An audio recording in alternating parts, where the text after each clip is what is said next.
Os 5 estágios do desplug. Uma vez eu li um artigo sobre os 5 estágios da dor, ao confrontar a morte, e como eles se aplicam à aceitação de uma verdade anteriormente rejeitada.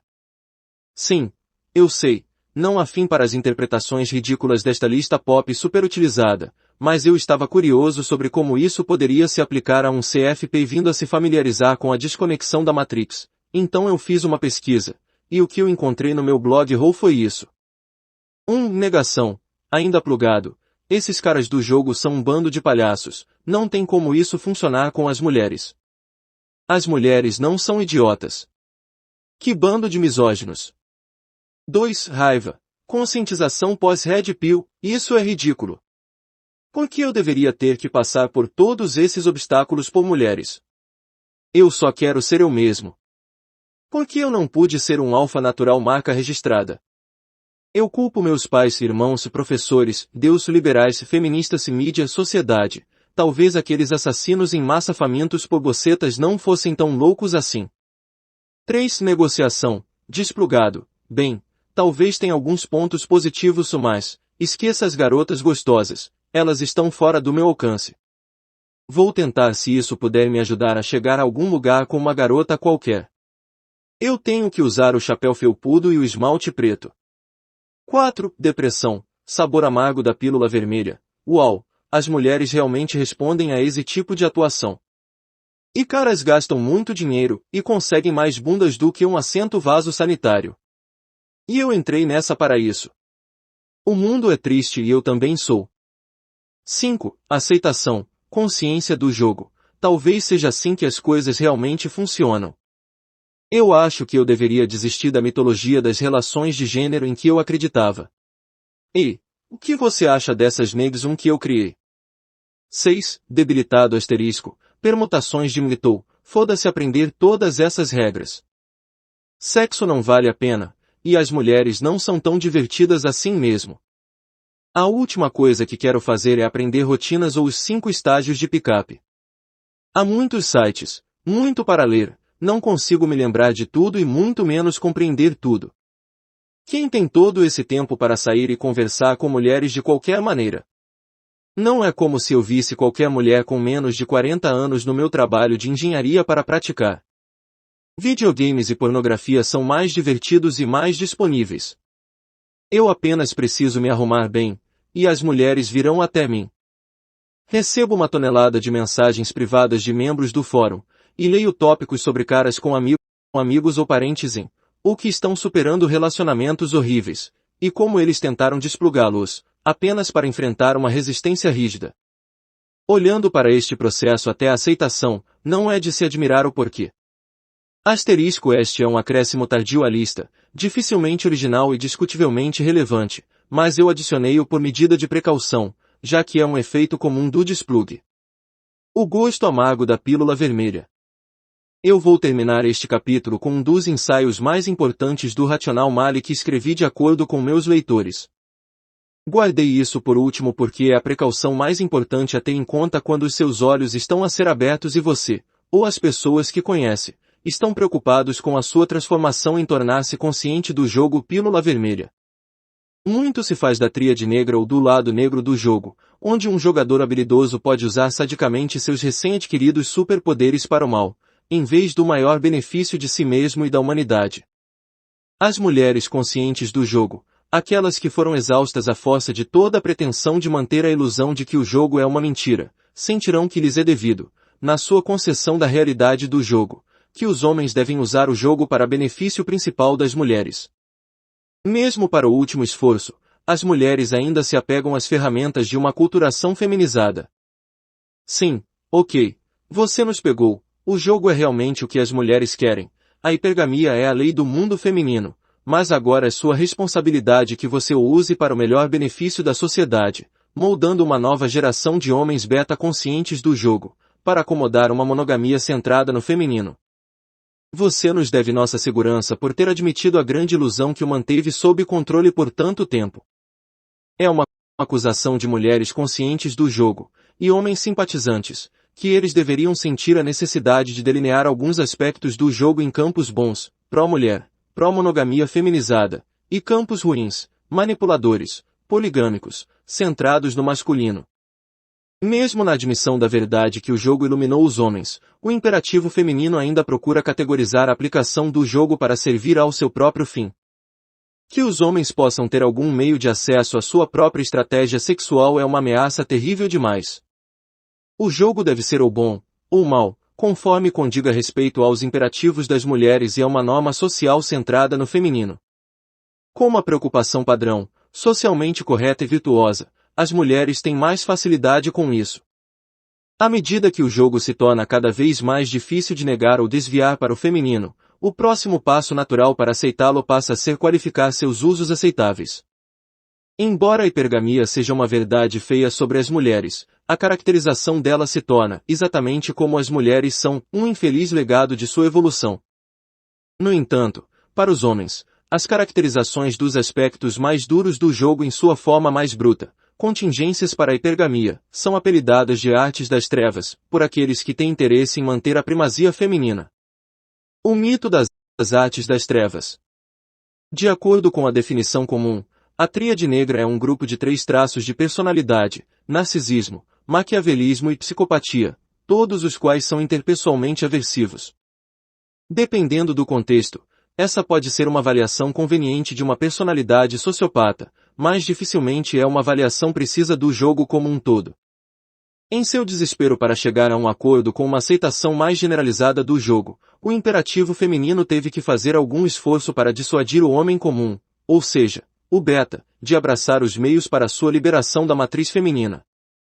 Associar os traços de personalidade do jogo com a tríade negra torna este processo de qualificação muito mais fácil, uma vez que o imperativo feminino possui a mensagem e a autoridade definidora do que é social e do que é antissocial.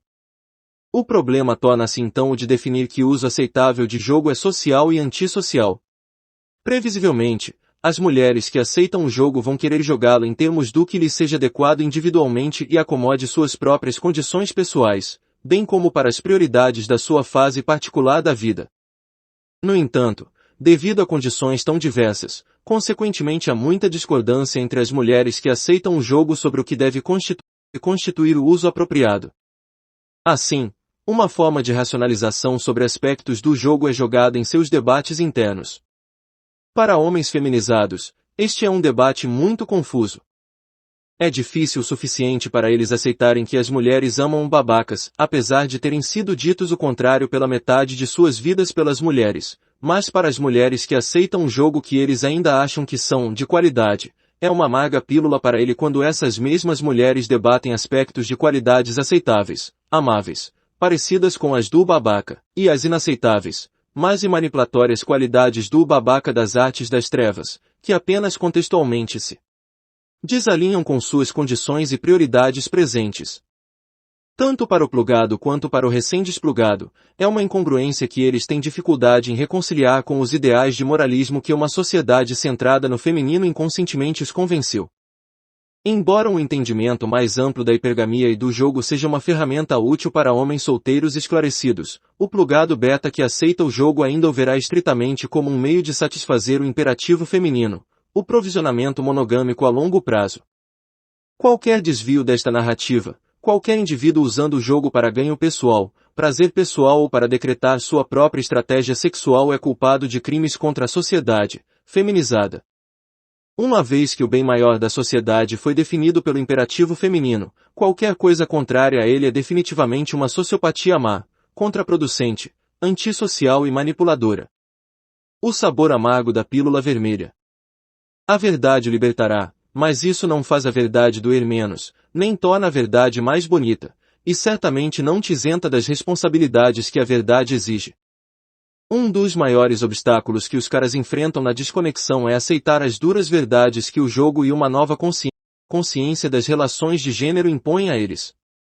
Entre eles está o fado de perceber o que você foi condicionado a acreditar por tanto tempo que os ideais confortáveis e expectativas amorosas são realmente responsabilidades. Chame-os de mentiras, se quiser, mas muitas vezes surge uma certa sensação de niilismo desesperançoso que acompanha o que equivale a um sistema do qual você está agora afastado. Não é que você esteja sem esperança, é que você não tem a percepção neste ponto para ver que você pode criar esperança em um novo sistema, no qual você tem mais controle direto. Não há artes das trevas. Este é simplesmente um último esforço desesperado do imperativo feminino para arrastá-lo de volta para a Matrix. Há apenas o jogo, e o grau em que você o aceita e se sente confortável em usá-lo no contexto que você define. Se você escolher o contexto de um relacionamento monogâmico de longo prazo, mutuamente benéfico, mutuamente amoroso e mutuamente respeitoso de sua própria escolha, saiba que são os fundamentos do jogo que estão na raiz de seu sucesso ou fracasso. Se esse contexto é em termos de girar vários pratos, liberando as afeições das mulheres de outros homens e desfrutando de uma vida amorosa baseada em suas satisfações pessoais, também entenda que ela vive e morre com base em sua compreensão dos fundamentos do jogo. Assim como o alfa não é inerentemente nobre ou deplorável, o jogo não é inerentemente bom nem mau, o diabo está nos detalhes e no contexto definido em que você o usa. Na seção de introdução das 48 Leis do Poder, o autor Robert Greene explica o mesmo sobre o poder. O poder não é nem bom nem mau, ele simplesmente é, e sua capacidade de usar o poder, seu conforto em usá-lo, não invalida os princípios do poder. Da mesma forma, o seu desconforto ou incapacidade de aceitar esses princípios não o desculpa da consequência de ter esse poder usado em você. A não escrita, 49ª Lei do Poder, é negar a utilidade do poder em si, ou demonizar seu uso moral e socialmente. Com a ampla dispersão da teoria dos jogos, esse tem sido o tato reacionário do imperativo feminino, apelar para os ideais morais, éticos, honrados, virtuosos e obrigações femininas específicos, profundamente condicionados, organizados de forma sistemática nos homens por uma sociedade centrada no feminino, enquanto redefine o uso aceitável do mesmo jogo que o imperativo feminino demoniza para seus próprios propósitos. A evolução do jogo. Se você precisar de um lembrete sobre como você chegou a uma crença particular ou um conjunto de crenças, a melhor maneira de considerar, ou reconsiderar, esse processo é escrever um livro sobre isso. O livro que você tem agora em mãos é a compilação dos últimos 12 anos de meu envolvimento na chamada Manosfera. Não era conhecido como Manosfera naquela época. Para os homens, e mulheres, que leram minhas ideias desde o início do Fórum Sou Suave há quase 12 anos, acho que eles pensarão que essa sessão é reparadora. Como voltar aos antigos clássicos que eles internalizaram e agora tomam como garantidos. Se eu fizer uma referência à hipergamia ou ao imperativo feminino, para a maioria, há um nível padrão de pré-entendimento sobre os elementos associados a cada um desses e muitos outros conceitos. No entanto, um problema de familiaridade surge quando eu, ou qualquer pessoa familiarizada com a consciência da pílula vermelha, tenta educar o desconhecido. A comunidade do Red Pill no Reddit faz um bom esforço, mas depois de passar por 2 revisões deste livro ficou claro para mim e meu editor que familiarizar os não iniciados é um grande obstáculo para alcançar os homens que mais se beneficiarão com o desplug, mais um termo da manosfera. Familiaridade. A maioria dos pedidos que recebi ao longo dos anos por um livro abrangente da ideologia do Rational Mali veio de leitores expressando o desejo de uma versão condensada em forma de livro que eles podem dar à família e amigos, principalmente do sexo masculino, na esperança de que eles entenderão melhor sua necessidade de emancipação de seus modelos mentais centrados no feminino. É claro que esse sempre foi o meu objetivo desde o primeiro dia, mas presume-se que uma grande parte dos leitores não estará familiarizada com os termos e conceitos comuns que eu, ou leitores familiares, já terão conhecimento. Outra questão que muitas vezes me deparo é a presunção de que os leitores novos no meu blog ou comentaristas de outros blogs têm uma familiaridade com o meu trabalho. Muitas vezes me vejo tendo que linkar artigos antigos nos quais abordei um tópico específico que um crítico ou um leitor inquisitivo poderia querer que eu resolvesse. Na maioria das vezes, faço um esforço consciente para não repetir algo de que falei, às vezes anos antes, mas isso é simplesmente uma parte do meio dos blogs. Já é uma proposta bastante difícil desplugar os homens do condicionamento da pílula azul, mas levá-los a uma compreensão dos princípios aos quais mentalmente têm resistência ou aversão é um desafio em particular. Por exemplo, meu editor está apenas perifericamente familiarizado com esses princípios, o que é uma espécie de bênção e maldição. Em certo sentido, isso exige que eu revise postagens e conceitos antigos para ser mais compreensivo para os novatos, mas também me desafia a revisar como esses conceitos evoluíram ao longo dos anos para ser o que eu e outros, vermelho piluladores, agora consideramos fundamentos comuns. Por exemplo, embora eu possa debater rigorosamente o conceito do imperativo feminino com aqueles que estão familiarizados com ele no blog do Daurok, tive que passar mais de 1 hora definindo-o ainda mais com meu editor depois que ele leu meus posts importantes sobre o assunto. Mais sobre isso depois. Jogo. Destes conceitos, o que volto com mais frequência é o do jogo. O que é o jogo? Em todo o meu blog e em praticamente todos os principais blogs de escritores de manosfera, há uma presunção constante de que os leitores saberão exatamente o que é o jogo quando for referido. O jogo foi elevado a um estado quase mítico, como uma cura para o cara comum lutando para atrair as atenções e a intimidade das mulheres. Chegou ao ponto em que a familiaridade com o jogo tornou-se um lado irrelevante para os blogueiros da manosfera. Temos variedades de JPGP, jogo internalizado, jogo natural, jogo direto, jogo beta, etc.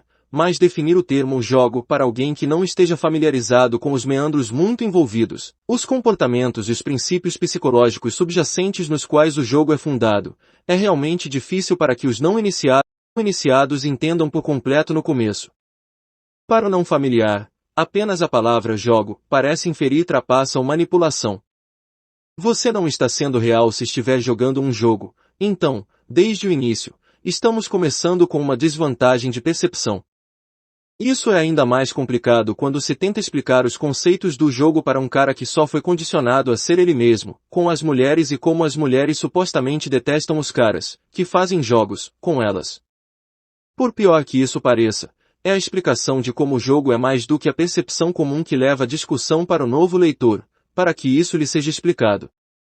Em seu nível fundamental, o jogo é uma série de modificações comportamentais das habilidades para a vida com base em princípios psicológicos e sociológicos para facilitar as relações intersexuais entre os gêneros.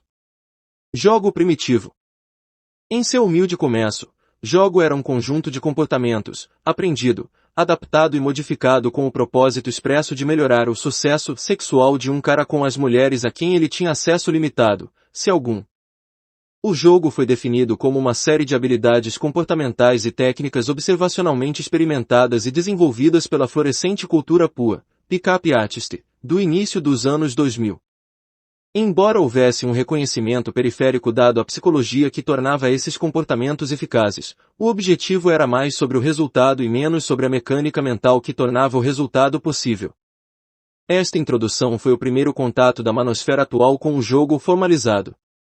A qualidade da arte na arte do pick-up foi, e ainda é, realmente relegada à capacidade do praticante de entender os fundamentos da psicologia comportamental, com relação às mulheres, e refinar uma habilidade de se adaptar e reagir às mudanças de comportamento de seu alvo em um determinado ambiente e ou contexto. Se esta fosse a única extensão do jogo, seria compreensivelmente muito míope e limitado em seu escopo. No começo, o jogo tinha uma utilidade na medida em que ajudava a maioria dos homens que não tinham inteligência social para abordar e desenvolver um relacionamento real e íntimo com as mulheres das quais eles fundamentalmente careciam. O problema era que, além dos usos, infield do jogo, ele não era desenvolvido além do ponto de pegar a garota, e deixava até os PUAs mais socialmente preparados de mãos atadas para lidar com a verdadeira psicologia que motiva as mulheres em um todo maior. Foi justamente essa metapsicologia feminina que levou os homens, desacostumados a desfrutar e depois perder as afeições das mulheres antes, fora do seu alcance, à depressão e possivelmente ao suicídio. O jogo era um maravilhoso conjunto de ferramentas, mas sem o discernimento e previsão para lidar com o que essas ferramentas poderiam construir. Era como dar dinamite a crianças. Jogo em evolução. Desde o início, o jogo era mais ou menos visto como uma solução para um problema. O jogo tem sido descrito como a reação social lógica às mulheres que os últimos 60 anos de feminismo, feminização social e primazia feminina criaram para os homens de hoje. Cortesia de conectividade moderna, a internet e mídia social coletivizada, o jogo em evolução ou alguma variação dele era inevitável para os homens.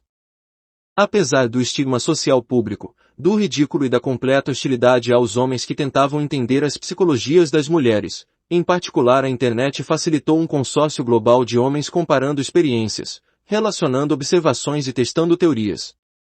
A psicologia comportamental que levou ao jogo, que provocou as reações desejadas nas mulheres, começou a ganhar mais importância para os homens. Claro, as técnicas de jogo agora clássicas como arrogante e engraçado, amuse Mastery 1, concordar e amplificar, need hits, peacocking, etc. foram eficazes em seus próprios contextos usados com arte, mas a psicologia latente que fez esses conjuntos de comportamentos funcionarem gerou as questões de por que eles funcionavam. Os aspectos psicológicos do jogo efetivo e inefetivo começaram a assumir uma nova importância.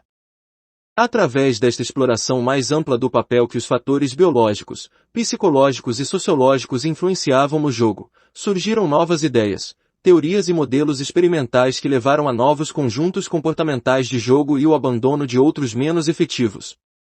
À medida que a conectividade cresceu, o mesmo aconteceu com a base de conhecimento da comunidade do jogo. O jogo não era mais exclusivo dos pioneiros da PUA. O jogo estava se expandindo para acomodar os interesses e as influências de homens que nunca ouviram falar de sua versão anterior, ou que o teriam rejeitado imediatamente anos atrás devido ao seu condicionamento feminino. Homens casados se perguntavam se aspectos do jogo poderiam reacender os interesses sexuais de suas esposas frias ou dominadoras. Homens divorciados abraçaram o jogo que eles ridicularizaram quando casados para melhorar seu potencial para novos interesses sexuais, mas também para relacionar suas experiências e contribuir para essa base de conhecimento do jogo. Os homens, não apenas na cultura ocidental, mas de um interesse globalizado começaram a despertar com cada nova contribuição não apenas sobre como as mulheres eram, mas porque as mulheres eram. O jogo estava tornando a mulher irreconhecível, conhecível. A enigmática mística feminina começou a se desdobrar a cada nova contribuição para a base de conhecimento do jogo. O jogo estava se tornando algo mais. Os homens agora estavam vendo o código na Matrix, sabíamos que o meio era a mensagem, começamos a ver as convenções sociais femininas usadas para nos controlar, começamos a ver o alcance abrangente do imperativo feminino e do feminismo, e percebemos a influência insidiosa, mais naturalista, que a hipergamia feminina criou em homens e mulheres. O jogo estava levando os homens a empurrar para trás o véu de ferro da primazia feminina e ver o que a motivava. Previsivelmente, a sociedade centrada no feminino procurou assemelhar a ascensão e expansão do jogo como uma versão moderna dos ridículos arquétipos machistas dos anos 50 e 70.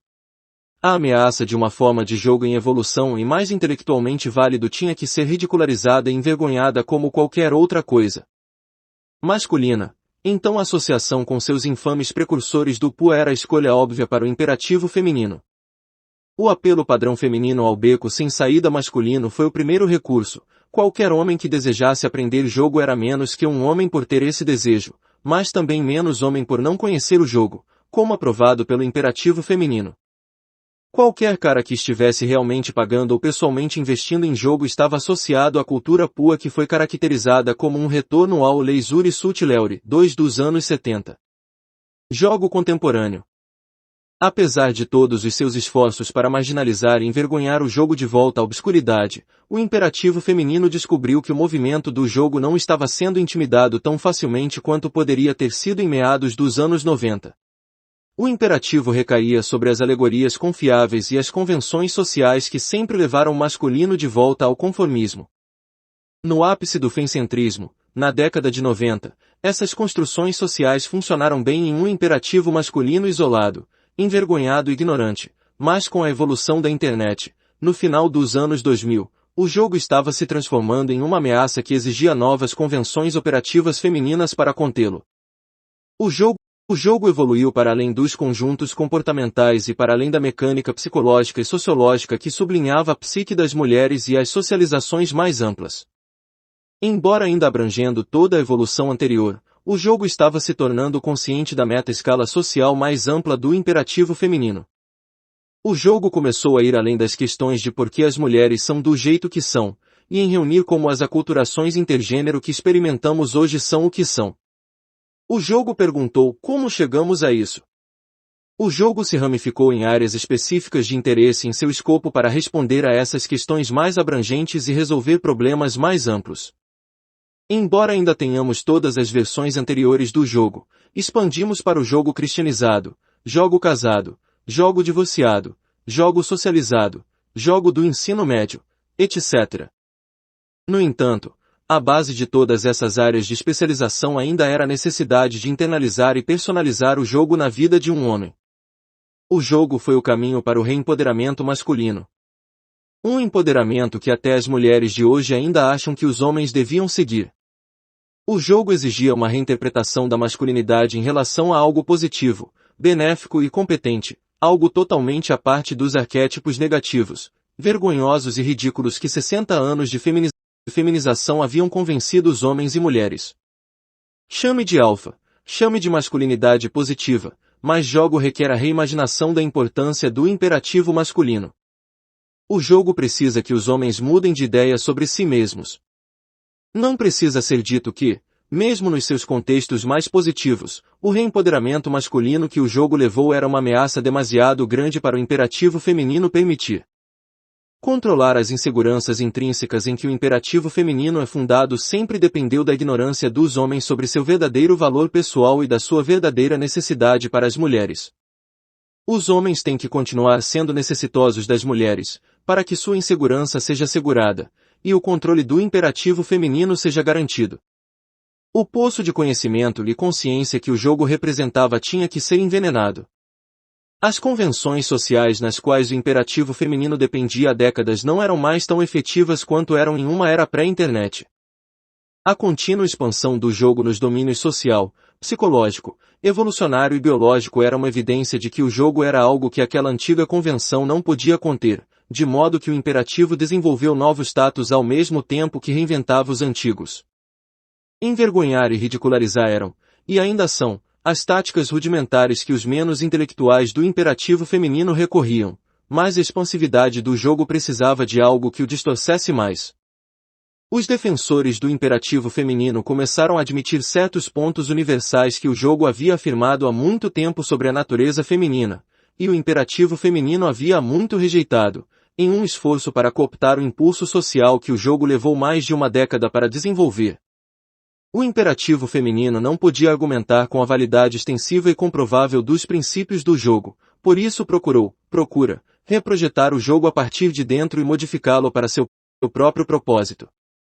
O imperativo feminino quer apenas poder masculino suficiente para devolver os homens a um estado de utilidade melhorada, realmente mais antiga, para seus próprios fins, mas não tanto que a verdadeira emancipação masculina do imperativo ameaçaria seu domínio. Ao cooptar o jogo e admitir que as verdades são menos ameaçadoras, o imperativo espera construir betas melhores, homens que acreditam que estão empoderados pelo jogo, mas ainda estão comprometidos com o imperativo feminino. A verdadeira emancipação do imperativo ameaça seu domínio, de modo que os homens que enxergam através disso são rotulados como obscuros, sociopatas e desviantes pelo imperativo. Não foi suficiente apenas se infiltrar no jogo e higienizá-lo para o seu benefício, o imperativo feminino teve que categorizar o jogo por si mesmo, jogo do bem versus jogo do mal. O bem, é claro, sendo característico de quaisquer aspectos que beneficiassem o imperativo, e o mal sendo qualquer coisa que egoisticamente beneficiasse o masculino. O imperativo feminino não se importa com as várias ramificações do jogo, natural, internalizado, casado, etc., só se preocupa com que aspectos daqueles ramos que podem ser distorcidos para sua vantagem e quais aspectos não podem. Isso nos leva ao jogo como o conhecemos hoje. O jogo ainda está evoluindo, e se eu tivesse a presciência de ver aonde ele iria seguir, eu me arriscaria a dizer que seria a emancipação dos homens do imperativo feminino. Não uma emancipação das mulheres, mas uma emancipação do condicionamento e propósito do imperativo delas. Não é uma negligência das mulheres por parte dos homens como fazem os mitou, na esperança de que elas se comportem como os homens gostariam depois de não terem outra escolha, mas uma verdadeira emancipação pelo jogo do controle que o centrismo manteve por tanto tempo. Não se engane, o imperativo feminino precisa que os homens sejam necessitosos dele, e sempre será hostil aos homens que tentem libertar outros homens dessa necessidade. A este respeito, qualquer jogo, mesmo o jogo cooptado que o imperativo usará, é por definição sexista. Qualquer coisa que possa beneficiar os homens, mesmo quando beneficia as mulheres de forma associativa, é sexista. Libertar os homens da Matrix, quebrando seu condicionamento e encorajando-os a se reimaginarem e as suas personalidades para o seu próprio melhoramento é, por definição feminina, sexista. No mundo das garotas, encorajar os homens a serem melhores homens é sexista. Rolo tem um texto sobre isso, pretendo traduzi-lo como complemento ao livro 2, Leisure Suit Leure, os homens da década de 70 que usavam leisure suits, os ternos de discoteca. Inspiração para a série de jogos de mesmo nome. Reescrevendo as regras. As mulheres preferem compartilhar um homem de sucesso do que estarem atreladas a um perdedor fiel. PUC. Uma das coisas mais comuns que me é pedido no fórum do Sou Suave é como você mantém um casamento vigoroso, Rolo. Entre as minhas respostas a isso geralmente digo que, ao contrário da coluna de conselhos da Oprah, um bom relacionamento deve ser sem esforço. Todo esse papo de que casamento é um trabalho constante é uma besteira para manter um marido em constante estado de qualificação para a intimidade de sua esposa, com o intuito de mantê-lo sob a moldura dela a longo prazo. As mulheres no casamento e em RLPS querem superar essa inquietante ansiedade da competição hipergâmica. Elas querem segurança, não apenas financeira, mas emocional, e a segurança que vem de um compromisso fechado em saber que elas são a única fonte de sexo e intimidade para seu cônjuge e parceiro. Pré-compromisso com o compromisso. Uma das razões pelas quais a frequência sexual diminui para as mulheres depois de um compromisso romântico é que a urgência do sexo que era necessária antes do compromisso é substituída pela agência do sexo sendo uma reforço dentro dessa RLP. Na vida de solteira, descompromissada e não exclusiva, o sexo, embora seja muito agradável, torna-se um campo de provas para a maioria das mulheres. Em essência, são as amostras grátis antes da compra, e sua urgência é alimentada não apenas pelas genuínas, assim se espera, atração e excitação, mas também pelo conhecimento subconsciente de que ela está em um mercado sexual de competição. É uma das poucas vezes na vida em que uma mulher deve se qualificar para a aprovação de um homem.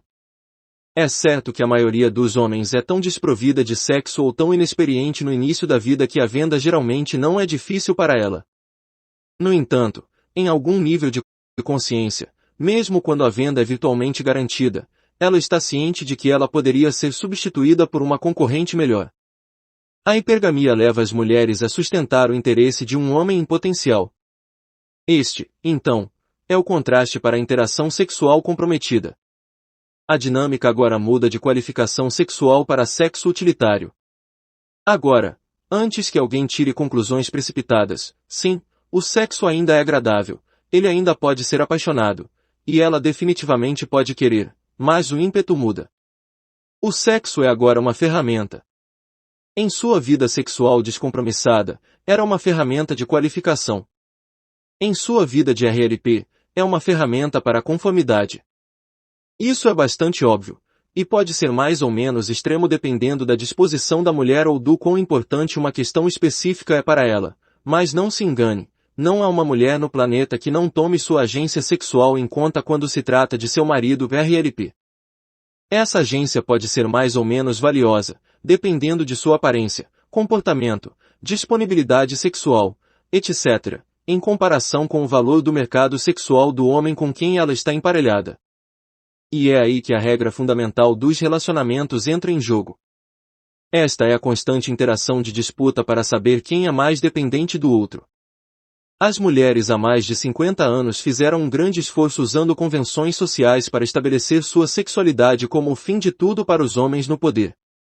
Vagina igual autoridade, e é isso que muitos homens papageiam para os outros e auto-reforçam. Mude, faça, sublime seus desejos, ou não haverá mais nada para você hoje à noite, senhor. Na superfície, parece intuitivo manter a paz e terminar todas as coisas em sua lista de afazeres feita por ela, na esperança de que ela vai recuperar pelo menos uma fração do desejo que ela teve quando era solteira, sem filhos e fazendo boquetes no carro depois de um encontro, porque ela não podia esperar para chegar em casa para te foder. A vantagem. Bem, senhores de LTR, estou aqui para lhes dizer que, sim, de fato você tem uma vantagem intrínseca a esse respeito se você é destemido e disposto a exercitar seu poder. O que eu descrevi no último parágrafo é simplesmente o método dedutivo masculino de solucionar problemas que usamos para tantas outras coisas na vida. É a solução mais intuitiva, faça o que ela disse igual ganhe sexo. Portanto, não deve haver choque que a resposta a isso seja contra-intuitiva.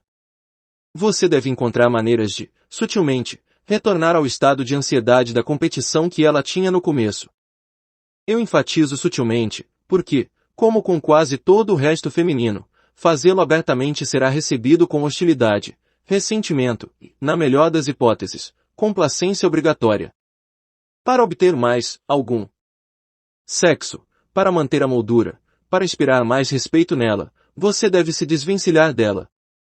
Isso não significa tornar-se arrogantemente distante, ou emburrado como uma criança, ou se tornar um imbecil instantâneo.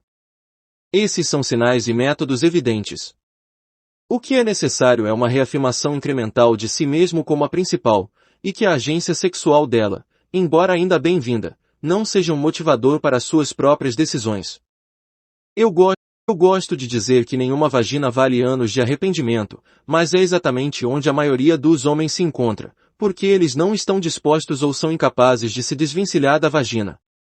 Eles não conseguem entender que a imaginação de uma mulher é a ferramenta mais poderosa na caixa de ferramentas Dom Juan. A maneira dedutiva e óbvia de estimular essa imaginação seria deixar escapar e dizer: olhe, vadia, sua buceta não é feita de ouro. E há muitas outras garotas prontas para polir meu pau se você não se endireitar, ouviu? E isso, claro, é encontrado com resistência ou vergonha dela. O que melhor serve a um homem é fazer mudanças incrementais em si mesmo que ela perceberá como atraentes para outras mulheres. As mulheres querem estar com homens que outras mulheres querem foder, e outros homens querem ser. Isso corta dos dois lados. Quanto mais fortalecido ele se torna, quanto melhor a sua forma física, mais conquistas profissionais ele reúne, mais provas sociais e status ele acumula, mais valioso ele se torna, mais ansiedade é produzida. E está é a mesma velha e familiar ansiedade de competição com a qual o rombencéfalo de uma mulher não pode discutir. Uma das primeiras coisas que falo para os homens presos em um relacionamento onde a moldura é da mulher, é para ir à academia, treinar duro, ficar mais bonito. Isso tem dois efeitos: primeiro, faz com que o interesse físico dela aumente, e segundo, aumenta a imaginação. Por que ele está fazendo isso? Ele está mais atraente esses dias. Se eu vejo, outras mulheres devem ver também. Talvez eu precise começar a malhar. Caramba, aquelas garotas na academia são realmente bonitas. Ela não pode argumentar com um desejo saudável de parecer melhor, se sentir melhor e se preocupar com sua saúde. Ficar em melhor forma é a mudança mais fácil e imediata que você pode efetuar. Você pode ter pouca influência em conseguir uma promoção no trabalho, mas você pode mudar seu estado corporal agora. As mulheres, sendo o gênero calculista, sabem muito bem que devem ir à academia meses antes de terminar um relacionamento. Ela não está ficando em forma para você. Ela está se preparando para sair correndo com o próximo cara que ela vai foder. Elas sabem disso. Então você manifestando o mesmo comportamento, cafeína ou hamster, uma vez que elas entendem o que isso significa. Vagina não é autoridade. Não aceite que a sexualidade dela é a autoridade do relacionamento. Quanto melhor você se tornar, mais autoridade você comanda. Quanto mais você se doa por ela, menos autoridade e respeito você comanda. As mulheres precisam ser ditas não. Na verdade, elas querem que você diga não, especialmente à luz do gorila de 800 kg na sala, sua agência sexual. Quando uma mulher controla o quadro do RLP com sua vagina, isso sempre vai colorir suas relações com ela. Isso não é maneira de viver a vida. Torna-se este entendimento sempre presente e tácito de que ela pode simplesmente jogar o cartão da buceta e você vai cumprir. Embora isso possa satisfazê-la a curto prazo, você perderá seu respeito a longo prazo. Ela quer ser dita não, apesar de você saber que ela vai se afastar de você. Este é o repúdio final de sua agência sexual, se ele diz não com a presciência de que ele sabe que não vai receber nada, meus poderes sexuais são desvalorizados. Se a agência sexual dela é questionada, isso deixa espaço para dúvidas, e abre a porta mais uma vez para a ansiedade de competição voltar a entrar. Como já disse antes, o casamento não é um isolamento contra o mercado sexual, e ninguém sabe disso melhor do que as mulheres que podem confiar numa sociedade que as recompensa por reconhecê-lo. Use isso para seu benefício agora. Nada é tão simultaneamente inspirador de medo e excitante para as mulheres quanto um homem que ela suspeita ser autoconsciente de seu próprio valor. É exatamente por isso que uma cultura feminizada deve continuamente confundi-lo, continuamente inspirar dúvidas e humilhá-lo. A feminização não pode permitir que os homens saibam seu verdadeiro valor e potencial. No final, quem se importa se você não transar por uma semana? Vale a pena o preço por aumentar o respeito dela por você como uma mercadoria, e, cada vez mais, uma autoridade. Se você quer manter essa ansiedade, você deve se perpetuar como sendo a mercadoria pela qual as mulheres competirão, mesmo, especialmente, nos limites da monogamia comprometida. Exame final: navegando no mercado sexual. Não há substituto para gráficos e mapas de plotagem de dados. Os seres humanos, sendo essencialmente uma espécie visualmente orientada, veem em uma apresentação gráfica algo que mostra a floresta ao invés das árvores. Você pode não gostar de ter um orçamento em casa, mas mostre a um cara um gráfico de onde todo o seu dinheiro vai em um mês e ele se sentirá melhor em não gastar tudo em troca de um beijinho na bochecha ao longo de alguns finais de semana. Assim, foi com isso em mente que assumi a responsabilidade de delinear uma cronologia do mercado sexual, MS, pouco conhecido e muito subestimado que atualmente estamos experimentando, pelo menos desde a revolução sexual. Os blogueiros na manosfera costumam usar o MS em um contexto que pressupõe que os leitores já estão familiarizados com seu modelo mental e compreendem a dinâmica do MS moderno. Pessoalmente, penso que esta presunção é repleta de preconceitos individuais, tanto intencionais quanto não intencionais. Não se engane, estou prestes a definir o MS e os valores do mercado sexual, VMS, a partir de minha própria percepção, mas reconheço totalmente a necessidade de definir essas dinâmicas em um formato claro e compreensível, então implorarei o perdão de meu leitor por esta indulgência. Posso me formar? Enquanto redigia este capítulo, era o tempo de graduação para muitos alunos do ensino médio, e com isso vem um monte de pontificação de adultos, que querem transmitir algumas grandes palavras de sabedoria para a próxima geração ao se lançarem em um futuro de dívida estudantil e ou perspectivas de emprego desanimadoras. Este é um momento especial para os pais e adultos sem filhos refletirem sobre suas próprias vidas e se perguntarem: o que eu diria ao meu eu mais novo para fazer diferente? E esperar contra a esperança de que os jovens de 18 anos aos que eles se sentiram compelidos a pôr no papel de seus eus mais jovens vão se afastar das mensagens de texto dos amigos sobre quem vai comprar bebidas para quem na noite de formatura por tempo suficiente para que a sua mensagem seja absorvida. Então, você vai ter que me perdoar por dar uma de professor aqui por um momento enquanto eu faço a mesma tentativa vã. Não faz muito tempo, um comentarista do blog me disse: Rolo, só queria dizer que suas palavras foram realmente inovadoras para mim. Este material deve ser uma exigência de graduação para todos os alunos do ensino médio. Bem, longe do Dr. Rolo J. Tomassi, professor emérito, ser tão omisso em sua sagrada acusação de educar a próxima geração sobre os perigos do mercado sexual em que, de outra forma, cegamente se deparariam. Desafio aceito. Então, por favor, reúnam-se no pódio, desliguem todos os seus aparelhos celulares, bebidas na noite de formatura são fáceis de se encontrar, pegue uma folha de caderno na sua pasta de papelão, e prepare-se para fazer anotações sobre navegar no mercado sexual. Agora, se você direcionar sua atenção para a tela acima, explicarei os parâmetros desse gráfico. Na coluna vertical, temos o valor de mercado sexual, VMS, baseado na escala de 10. O professor Royce, emérito do Chateau et Artiste, fez-nos todo o bom serviço de elaborar avaliações de mercado sexual individualizadas tanto para homens como para mulheres há muito tempo.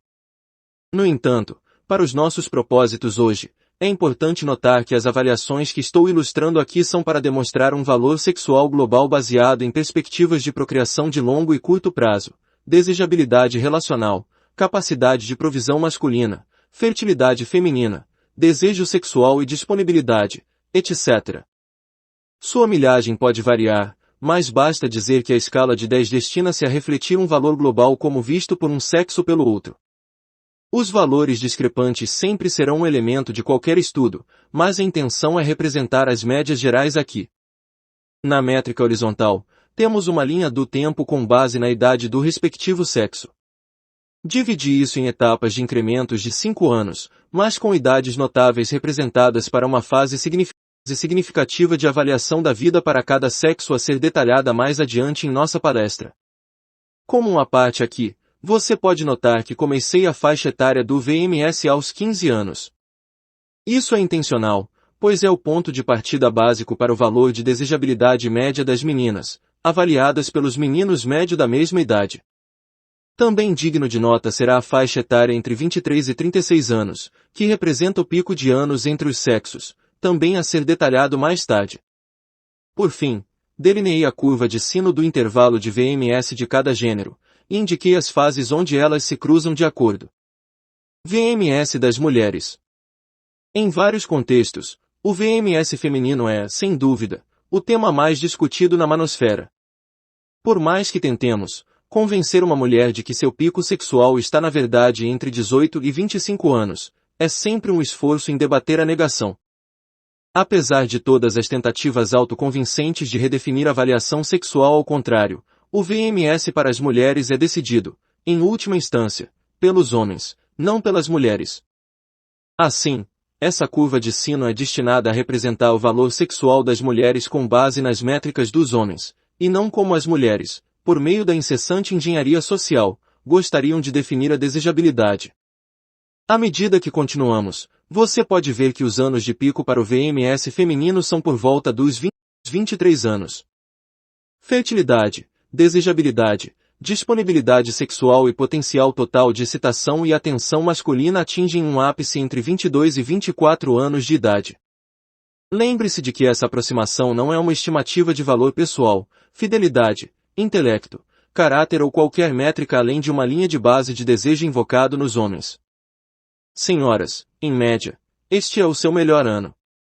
Eu não acho que eu esteja relatando alguma coisa que a verdade fria do seu rombencéfalo já não tenha te alertado.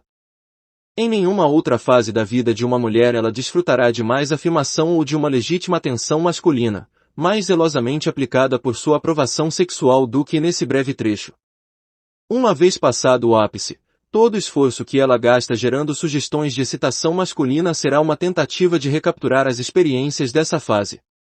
Todas as calorias pós-ápice, prêmoro, 24 a 30, que as mulheres queimam serão motivadas pelas memórias de seu pico de VMS. Com a idade de 27 anos, o declínio do VMS das mulheres começa a sério. Isso não quer dizer que as mulheres não possam permanecer incrivelmente atraentes e vivazes em seus anos pós-pico, mas comparando com a próxima safra de 22 a 23 anos de idade, o declínio progressivamente se torna mais evidente.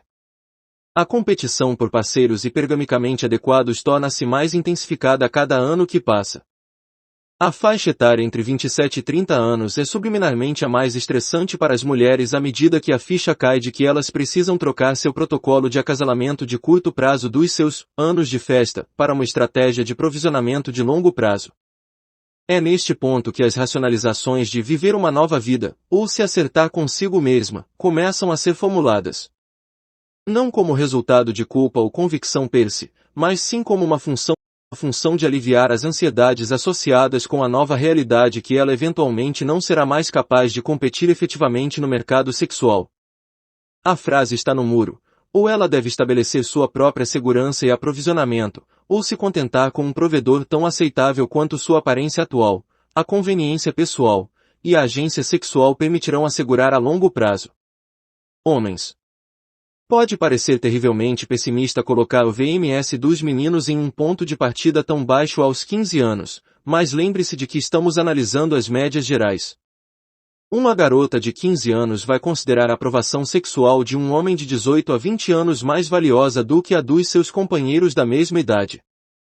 Não é que as atenções dos rapazes populares sejam sem valor, mas são muito mais mundanas para uma adolescente dessa idade, por isso a avaliação começa muito mais abaixo.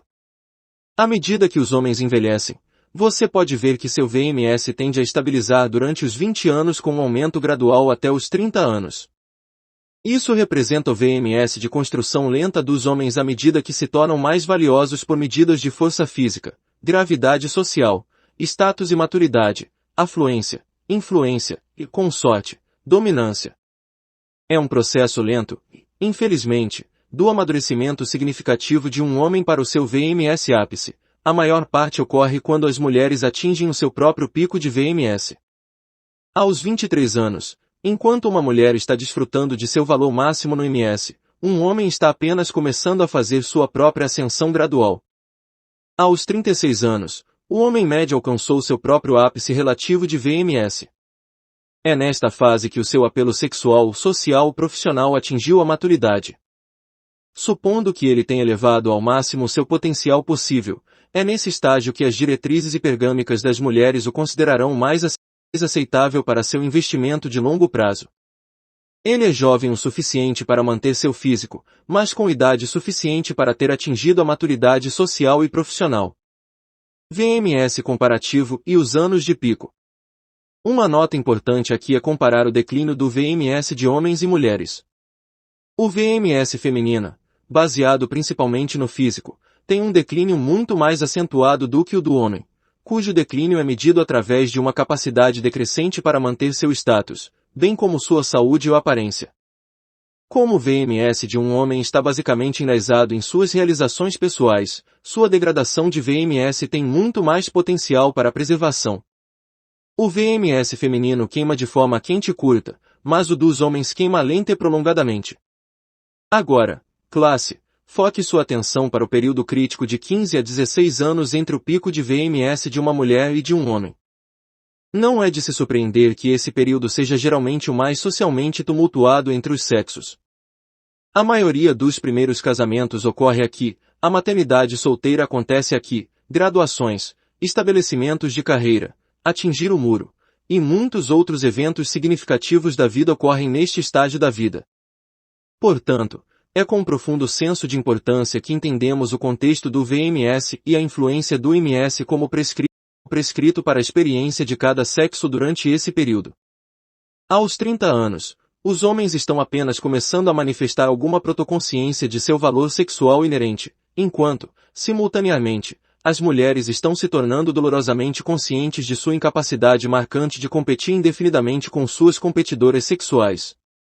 Esse é o ponto do VMS comparativo, quando ambos os sexos estão situacionalmente próximos do mesmo nível de avaliação. 5. O conflito nisso é que os homens estão apenas começando a perceber seu potencial, enquanto as mulheres devem lutar contra o seu declínio. Esta é a fase primária durante a qual as mulheres devem ouvir seus chips biológicos na esperança de que os melhores homens com quem possam investir sua hipergamia não sejam tão conscientes de seu potencial inato de VMS que escolheriam uma mulher mais jovem, 22, 24, durante sua fase de pico ao invés dela. Eu escrevo sobre isso mais tarde em A Ameaça. Nada é mais ameaçador, mas ao mesmo tempo atraente para uma mulher do que um homem consciente de seu próprio valor para as mulheres. A confluência entre o VMS comparativo de ambos os sexos é, talvez, o estágio mais crítico da vida da hipergamia feminina. Ela deve ser capaz de mantê-lo ignorante de seu potencial VMS por tempo suficiente para otimizar sua hipergamia. A totalidade da influência social feminina gira em torno da otimização dessa hipergamia enquanto ela for desejável o suficiente para efetuá-la. No caso dos homens, seu imperativo é despertar para seu VMS, ou seu potencial, antes de tomar decisões que alteram a vida com base na falta de compreensão de seu potencial e de se afastar das estratégias sexuais pluralistas das mulheres para tomar decisões de vida baseadas nos seus melhores interesses. Todo homem que eu já conheci que me disse como ele desejava conhecer a manosfera ou ler meus textos antes de se casar ou acidentalmente engravidar sua namorada tem seu arrependimento enraizado em não fazer essa conexão de conscientização do seu próprio VMS antes que ela tivesse consolidado, legal e emocionalmente, seus próprios imperativos sexuais. Eles tendiam a valorizar mais as mulheres do que seu próprio potencial pessoal para realizar um pico de VMS mais tarde, ou nunca perceberam esse pico por não fazerem essa conexão de consciência. Bem, temo que isso é tudo para o que tenho espaço para a aula de hoje. Espero que este breve período intensivo tenha lhe dado alguma coisa para pensar, ao entrar em um mundo feminizado legal e socialmente dedicado para o benefício da otimização da hipergamia. Apenas lembre-se, como você vê seus ilustres instrutores da manosfera olhando orgulhosamente da galeria em nossos chapéus e vestimentas profissionais, 1 grama de prevenção vale 1 quilo de cura.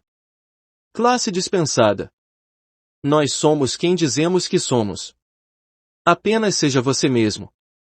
Nós somos quem dizemos que somos. A mulher que se maquia todos os dias está sendo ela mesma. E a mulher com implantes, ela está sendo ela mesma. E que tal a mulher de salto alto porque aumenta sua altura em 10 centímetros? A garota que só vê em fotos de festas no Facebook está sendo ela mesma. Vamos ver de outra maneira. O que dizer da mulher vestindo um terno que enfatiza seus ombros com almofadas na jaqueta? Ela está sendo ela mesma. Se ela pinta o cabelo, isso a torna menos genuína. Se ser nós mesmos é um estado idealizado, então devo razoavelmente ser capaz de esperar que uma modelo fitness de mente similar à minha se sinta atraída por mim, mesmo que minha maior paixão seja sentar no meu sofá, comer uma pizza grande e enxaguar isso tudo com uma caixa de cerveja enquanto assisto a final do campeonato de futebol, certo? Afinal, eu estou sendo eu mesmo, isso é quem eu sou. Acredite e então você se tornará. A distinção mais difícil que os não iniciados têm com a dinâmica do apenas seja você mesmo, é que a personalidade é maleável. A personalidade está sempre em fluxo. A pessoa que você é hoje não é quem você era há 2 anos, nem a pessoa que você será daqui a 2 anos. Há traços e características que podemos carregar conosco por toda a vida, mas mesmo estes estão sujeitos a mudanças dependendo das circunstâncias. Você define o que é ser você mesmo, a qualquer momento, e isso é relativo ao seu ambiente e condições pessoais. Então, onde você define o limite? Quando é que uma genuína mudança de caráter se torna legítima, em vez de superficial, ou rasa, ou alguém que você não é? Esses são apenas termos que as mulheres, e muitos CFPS, têm usado com sucesso ao longo dos séculos, e homens internalizaram como estados de percepção que as mulheres acham indesejáveis, mas nunca definem com precisão. Em vez disso, eles permanecem intencionalmente ambíguos e, geralmente, em relação à interpretação de uma mulher individual, enquanto seus comportamentos indicam suas próprias motivações. Você é quem você acredita que é, e você é quem ela percebe que você é. Uma das coisas mais difíceis para qualquer um, homem ou mulher, ouvir, é que eles precisam mudar seu estilo de vida. Isso implica que o fato de eles serem eles mesmos é, de algum modo, culpado por suas condições presentes. É análogo a dizer a alguém que eles não estão vivendo suas vidas corretamente, ou que estão educando seus filhos de forma errada. Se eu tenho um amigo que está usando heroína, e eu o encorajo ativamente a parar e faço um esforço para ajudá-lo a ficar limpo, a sociedade me chama de herói ou salvador. Quando incentivo meu amigo a parar de fumar antes de ter câncer, sou um bom amigo preocupado, ajudando meu amigo com um comportamento de risco à saúde. Mas quando eu digo a um amigo que ele precisa mudar sua abordagem com as mulheres, que isso é uma das razões para sua infelicidade, e que ele precisa mudar sua perspectiva, e se aproximar das mulheres, ter uma aparência melhor, e se sentir melhor, então eu sou um babaca superficial, e insensível ao seu problema.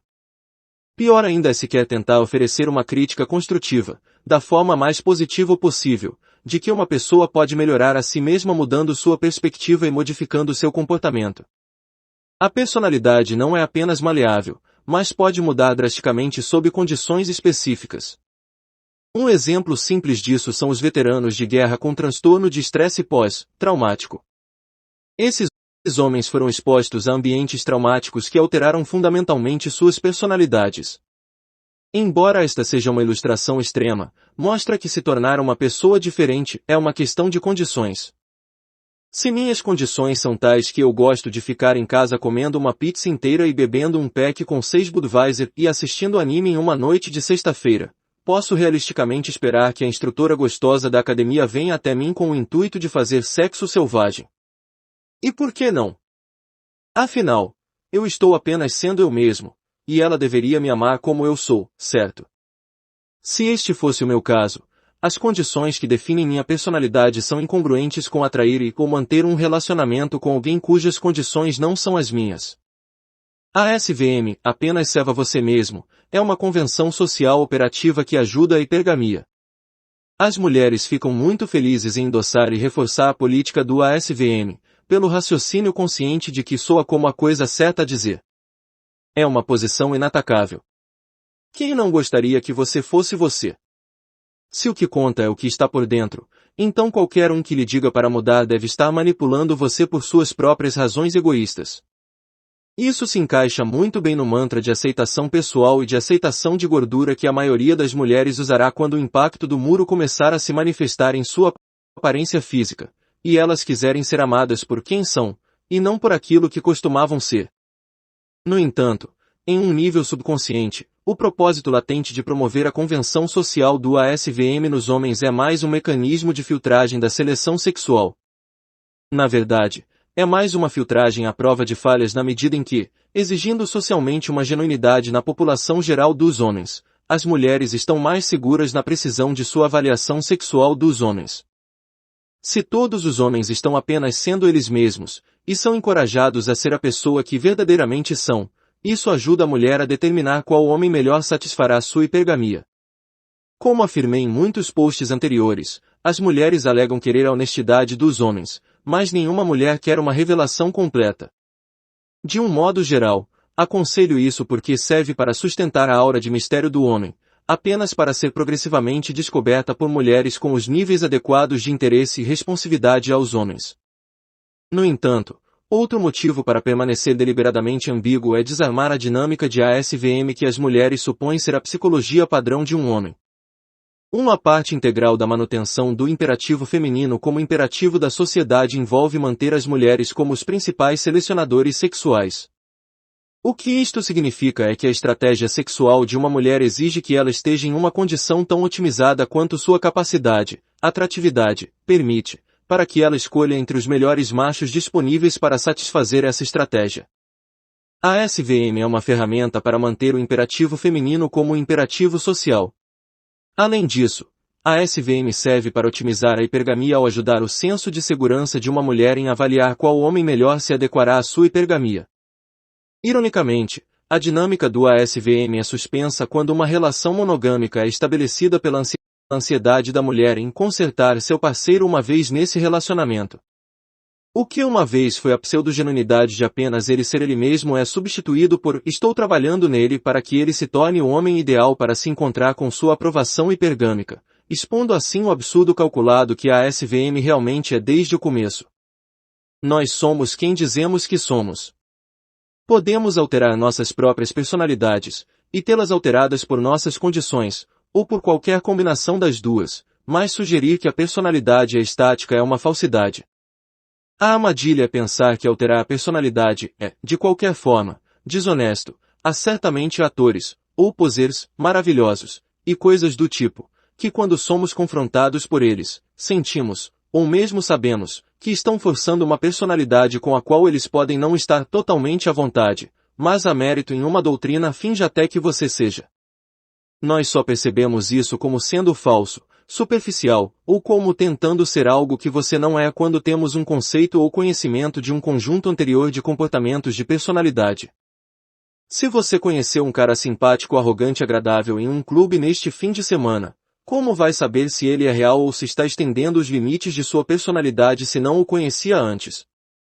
Das 48 Leis do Poder. Lei 25. Recrie-se. Não aceite os papéis que a sociedade impõe a você. Recrie-se forjando uma nova identidade, que comande a atenção e nunca canse o público. Seja o dono da sua própria imagem, em vez de deixar que os outros a definam para você. Incorpore dispositivos dramáticos em seus gestos e ações públicas, seu poder será aprimorado, e seu caráter parecerá maior que a vida. O espectro do cara legal, babaca. Eu sei, muito já foi dito sobre o cara legal vs o babaca. Eu acho que um dos alvos mais fáceis para o repúdio ao jogo é a terminologia. É muito fácil aplicar definições subjetivas a arquétipos como o cara legal ou o babaca. A resposta binária padrão é geralmente: então, eu tenho que ser um babaca completo o tempo todo, ou as garotas não se sentirão atraídas por mim. Esquece isso, cara, eu não quero jogar esse jogo. Você pode vasculhar qualquer número de páginas de conselhos que eu tenho oferecido, e ler eu dizer repetidas vezes aos rapazes para entrar em contato com o seu babaca interior. No entanto, em qualquer um dos meus posts, eu nunca afirmo para se tornar um babaca de fato. As duas perguntas mais comuns para as quais me pedem conselhos são: por que as garotas amam tanto os babacas? E a frase, como eu saio da friendzone? Ambas ilustram diferentes fins de um espectro. Tente pensar desta forma: em um extremo do espectro você tem o babaca consumado.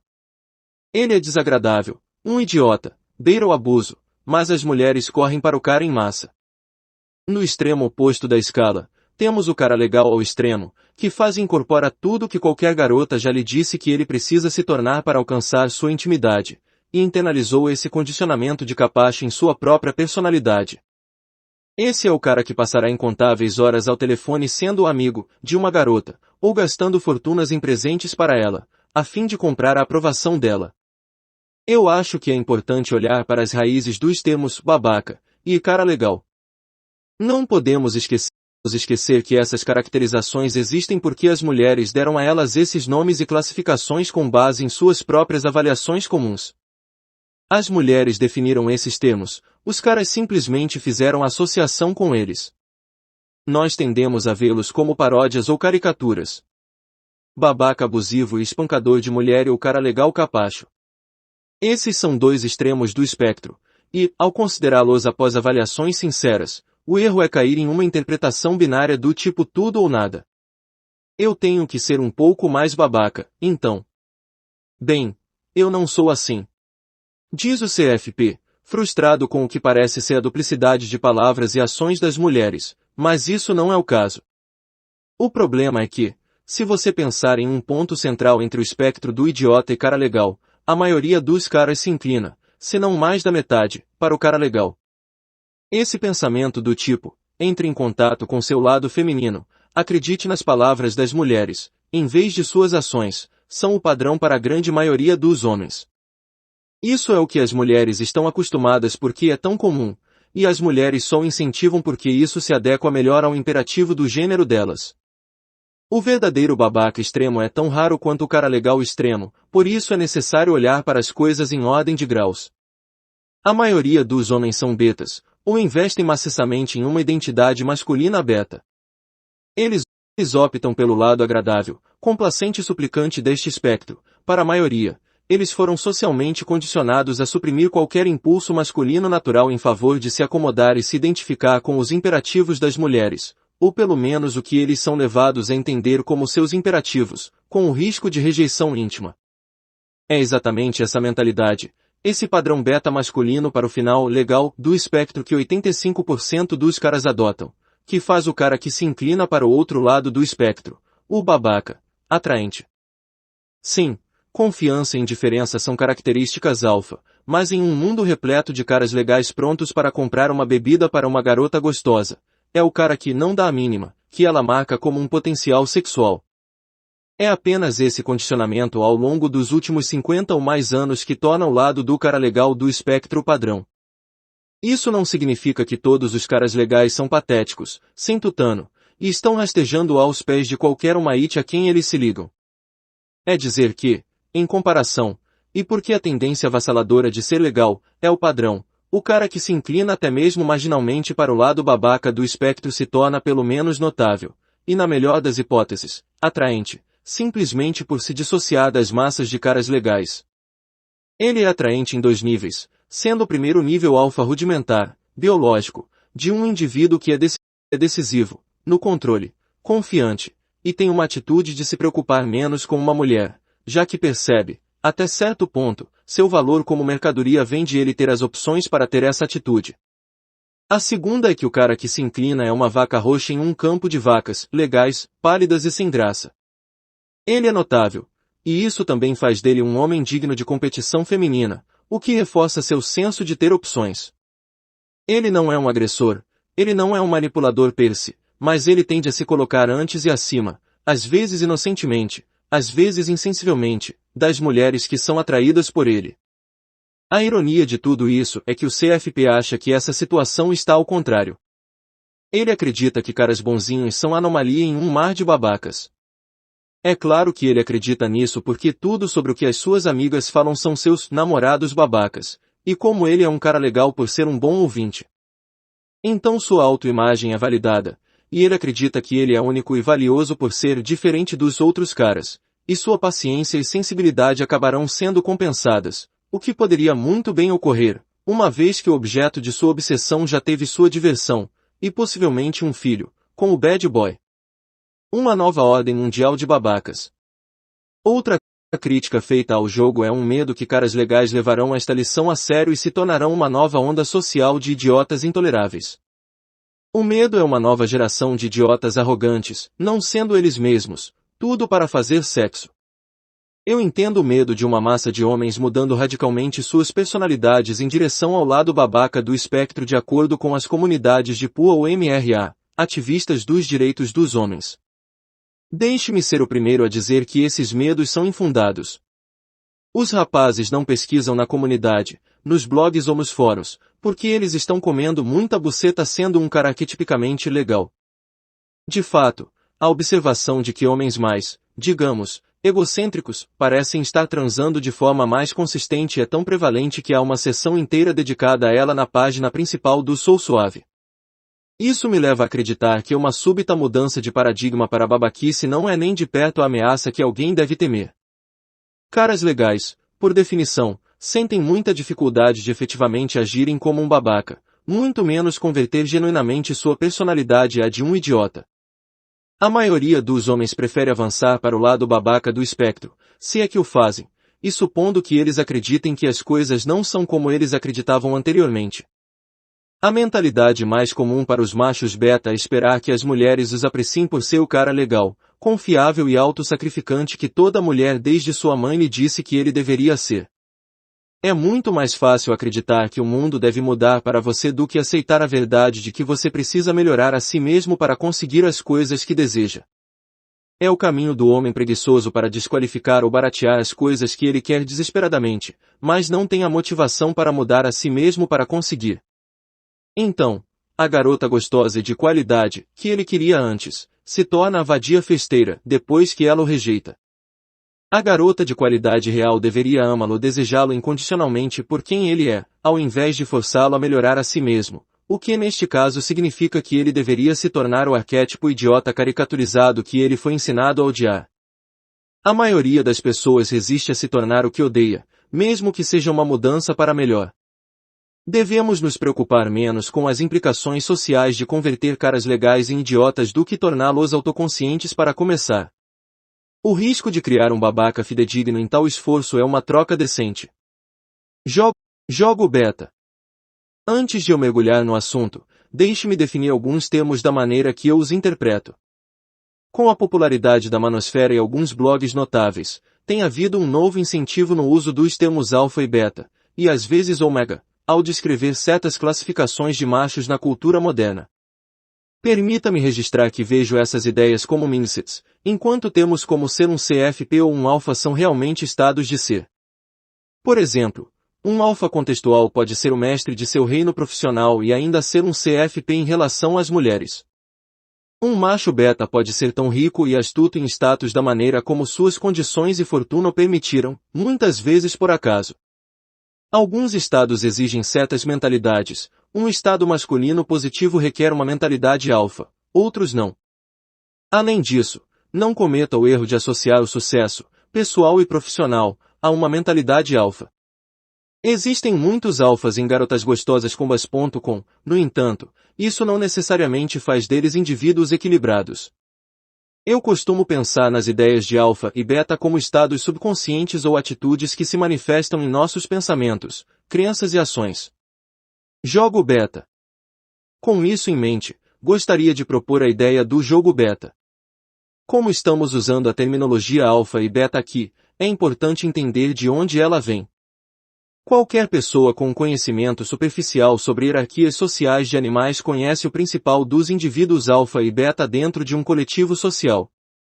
Os alfas tendem a ser os machos que exibem as melhores características genéticas e habilidades comportamentais que os colocam no topo dos indivíduos com potencial de reprodução. De fato, os betas raramente são mencionados como tais em estudos científicos. Há alfas, e o resto do grupo ou coletivo. O termo beta, na linguagem PUA, é uma novidade. Ao relacionar esses termos com as interações sociais humanas, embora às vezes seja um salto subjetivo, não é difícil entender os conceitos básicos representados. Podemos ver a similaridade e as aplicações em metodologias de procriação a longo e a curto prazo no mundo selvagem que espelham as nossas. Como qualquer outro animal beta, metodologias alternativas tiveram que ser desenvolvidas para facilitar a criação humana sob as duras condições da competição alfa. Em essência, e como encontrado na natureza, os machos beta desenvolveram métodos, evoluídos, que tentam capturar as fêmeas em potencial do harém de um alfa, ou pelo menos neste caso, seu potencial, aparente harém. Identificação. O jogo do macho beta foca principalmente no processo de identificação beta, em que eles se identificam e assimilam-se para serem mais parecidos com as mulheres com quem eles esperam se conectar, mas vai além disso. A metodologia determina que o beta seja percebido como sendo único, ou pelo menos, à parte dos machos alfa mais comuns, que suas mulheres desejadas naturalmente preferem. Este é o começo do esquema mental do diferente dos outros caras, que espera evocar em sua mulher idealizada. Devido à sua incapacidade de competir com um competidor alfa no físico, ele deve lutar uma difícil batalha psicológica em seus próprios termos. Isso envolve convencer seu alvo de que seu melhor investimento parental deveria estar com ele, de acordo com os requisitos declarados dela, pois ele encarna mais de perto seus pré-requisitos de longo prazo. O beta se assemelha a ela e se automodela de acordo com os imperativos femininos em um esforço para maximizar sua compatibilidade e familiaridade com ela e o feminino. Esse processo de identificação é reforçado pelas convenções sociais femininas nas quais ele acredita. A sociedade feminina, ambos homens beta e mulheres, indiretamente recompensam-o por assimilar-se mais ao seu ideal, ser mais como uma mulher arquetípica, sensível, empático, emocional, em busca de segurança, etc. Não só isso, mas sentir de fato uma ofensa feminina quando apresentado com qualquer coisa ao contrário de uma perspectiva positiva do sexo feminino. Levante as mulheres, torne-se menor para que elas se tornem maiores, e em retribuição ela está mais inclinada a se reproduzir com o beta. Esse é o princípio, não necessariamente a realidade. De certa forma, é uma mentalidade de capitão salva-putas escrita em grande escala. A falácia disso, é claro, é a presunção de que o semelhante deveria atrair o semelhante. Os homens beta não conseguem entender que os opostos se atraem, e salvo exceções notáveis, a maioria das mulheres não quer se casar com outras mulheres, muito menos uma cópia exata de si mesmas. Desqualificação. Quando apresentado a um competidor de status superior, a reação subconsciente de ambos os sexos é desqualificar o competidor para a procriação da forma mais rápida possível. Para os animais, isso geralmente envolve algum tipo de cortejo, ou hostilidade competitiva. Embora o mesmo possa ser dito para os seres humanos, nosso impulso social natural exige que tenhamos um pouco mais de tato. Olhe para aquela garota, ela deve ser uma puta para agir assim, ou sim, ele é muito bonito, mas caras como ele geralmente são viados, são um exemplo das armas sociais padrão que as pessoas usam para desqualificar seus respectivos sexos. Desqualifique o competidor no nível mais básico, questione sua sexualidade. Literalmente lance dúvidas sobre a aptidão sexual de um concorrente para se reproduzir com potenciais parceiros. Enquanto a maioria dos homens, alfa ou beta, fará tentativas semelhantes de desqualificar um oponente, a metodologia do beta se apoia em sua necessidade de identificação feminina ao desqualificar um competidor. Essencialmente, ele confia em formas femininas de desqualificação, baseando-se em sua semelhança com as mulheres que ele espera imitar. Assim, ele acredita, aumentando a atração potencial através de uma oportunidade de provar o quão bem ele se identifica com o feminino. O competidor pode não ser gay, mas ele deve ser escalado como inferior ao próprio beta devido à incapacidade de seu concorrente, ou capacidade diminuída, de se identificar e ter empatia com sua mulher desejada tão bem quanto ele consegue. Com os concorrentes alfa, o campo já foi arado para ele por convenções sociais femininas, tudo o que ele precisa fazer é plantar as sementes.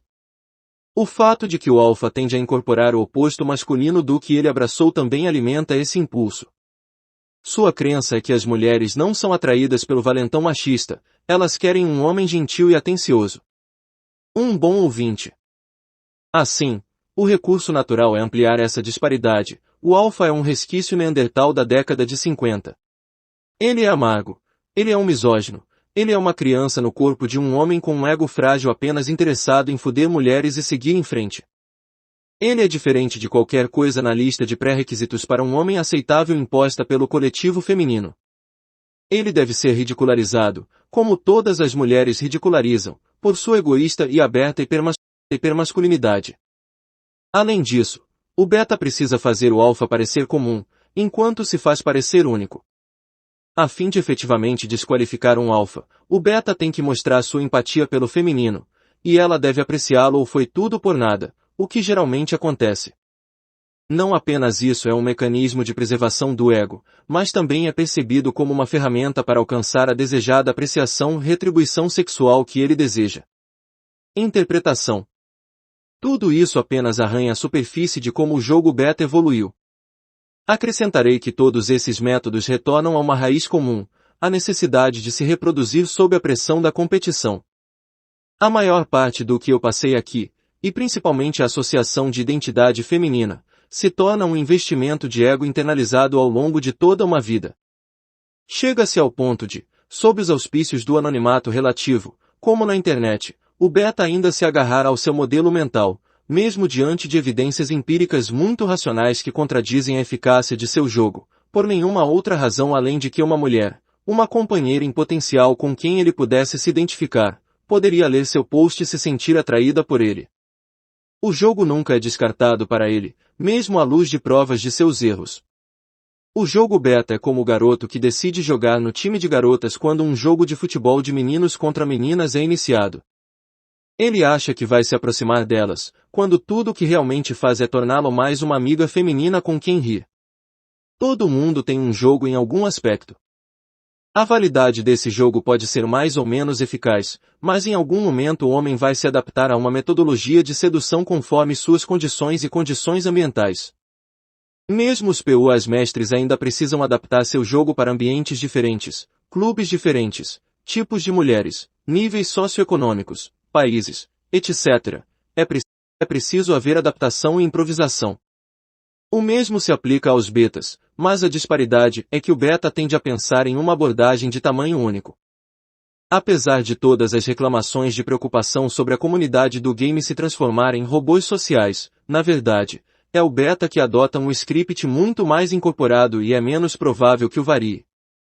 Betas tendem a ficar com o que funcionou para eles, o que foi reforçado para eles no passado. O beta feromonal. Você amansa o ganso antes de um encontro, não é? Qualquer um que tenha visto o filme, Quem Vai Ficar com Mary, está bastante familiarizado com o agora clássico incidente do gel de cabelo.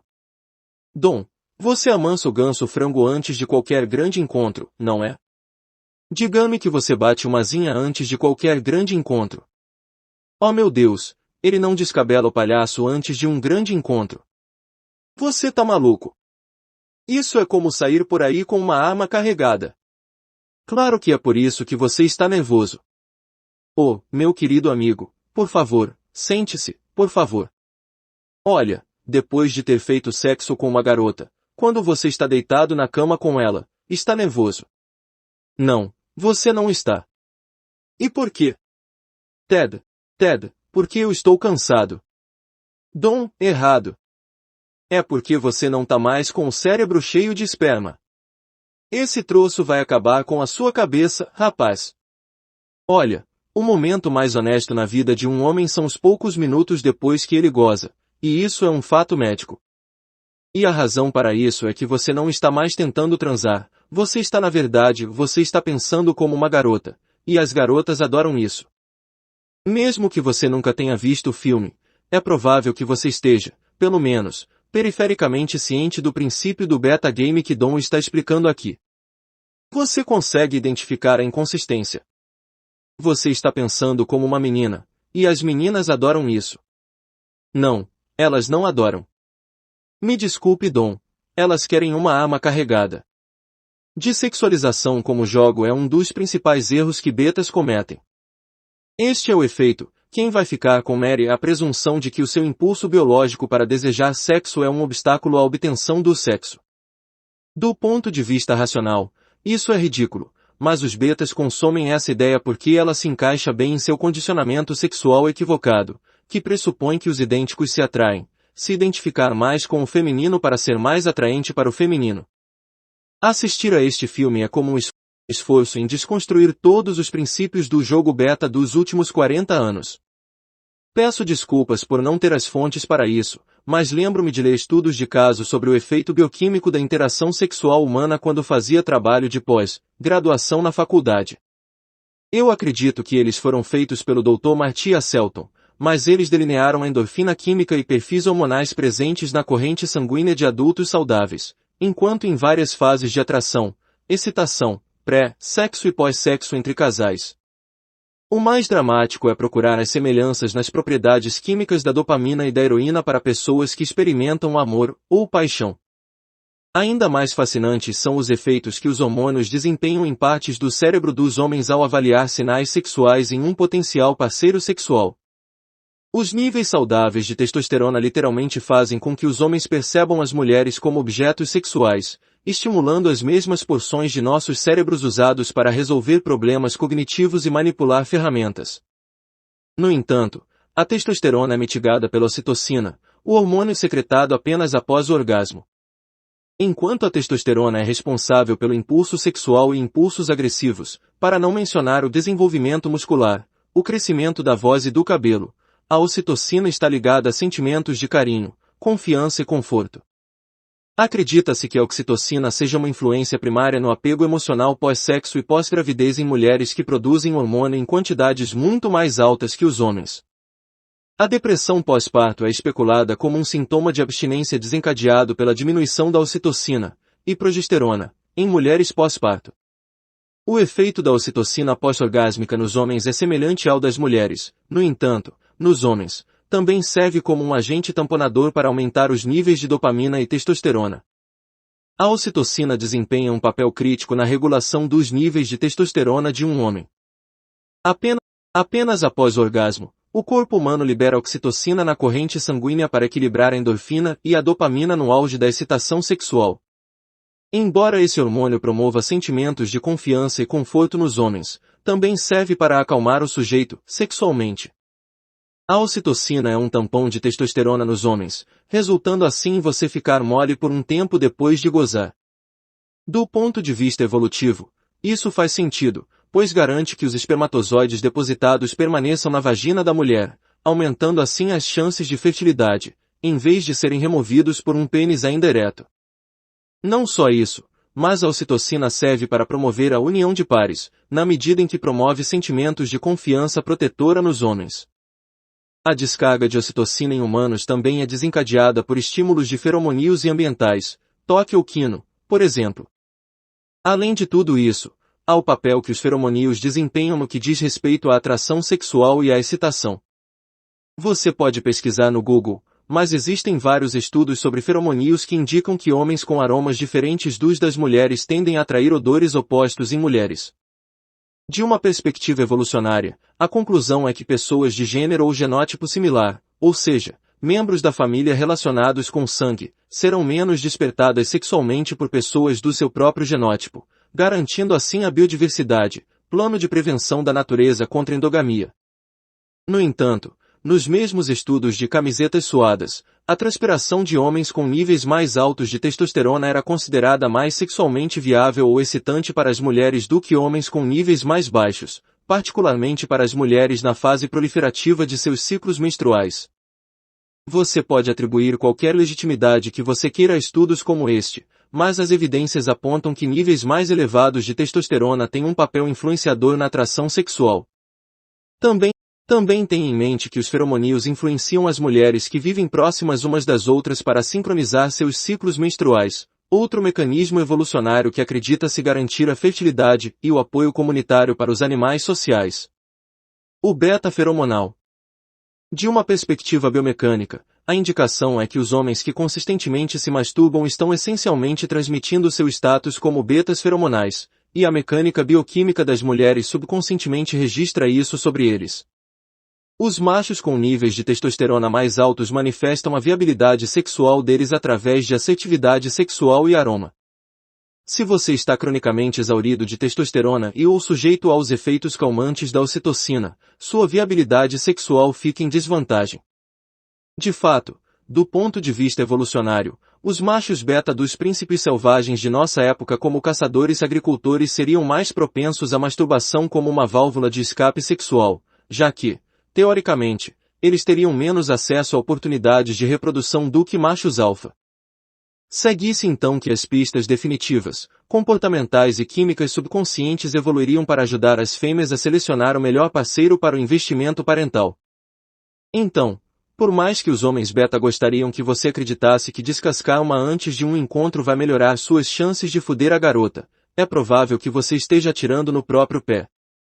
Essa crença estúpida está enraizada no mito, quem vai ficar com Mary, de que as mulheres não querem um homem excessivamente sexualizado, mas a verdade biológica está longe disso.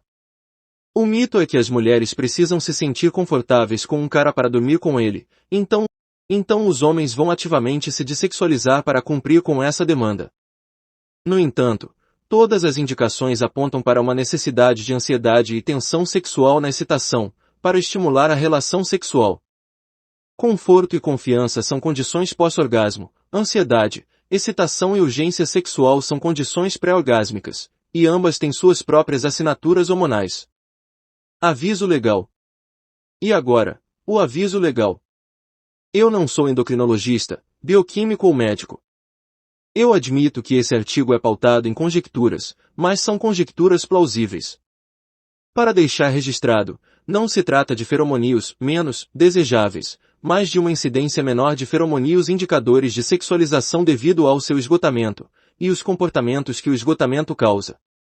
É lógico que as mulheres seriam mais atraídas por homens motivados a serem sexuais com elas, manifestando isso na química e no comportamento, do que homens sexualmente desmotivados que manifestam sinais de desinteresse.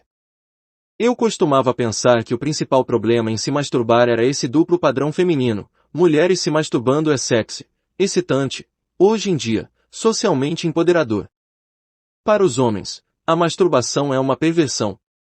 Ela implica uma incapacidade de ser homem o suficiente para foder uma mulher real, bater uma é o fracasso para um homem, mas o empoderamento para uma mulher. Por que essas condições sociais existem e qual é a função latente? Eu ainda vejo o padrão duplo nisso tudo, e embora eu ache que é válido, ele apenas analisa a superfície do alto prazer de uma perspectiva de convenção social. Sigmund Freud disse certa vez que toda energia é sexual, significando que, subliminarmente, redirecionaremos nossa motivação para o impulso sexual não recompensado para outros empreendimentos. Assim são os homens, sendo o sexo com a maior quantidade de testosterona, indutora de libido, que devem procurar muito mais saídas para transferir essa motivação do que as mulheres. Então, será que é uma verdadeira surpresa que historicamente sejam os homens os principais construtores de impérios, os conquistadores, os criadores e os destruidores, que, para o bem ou para o mal, moveram a humanidade de forma mais significativa? A masturbação desativa esse impulso.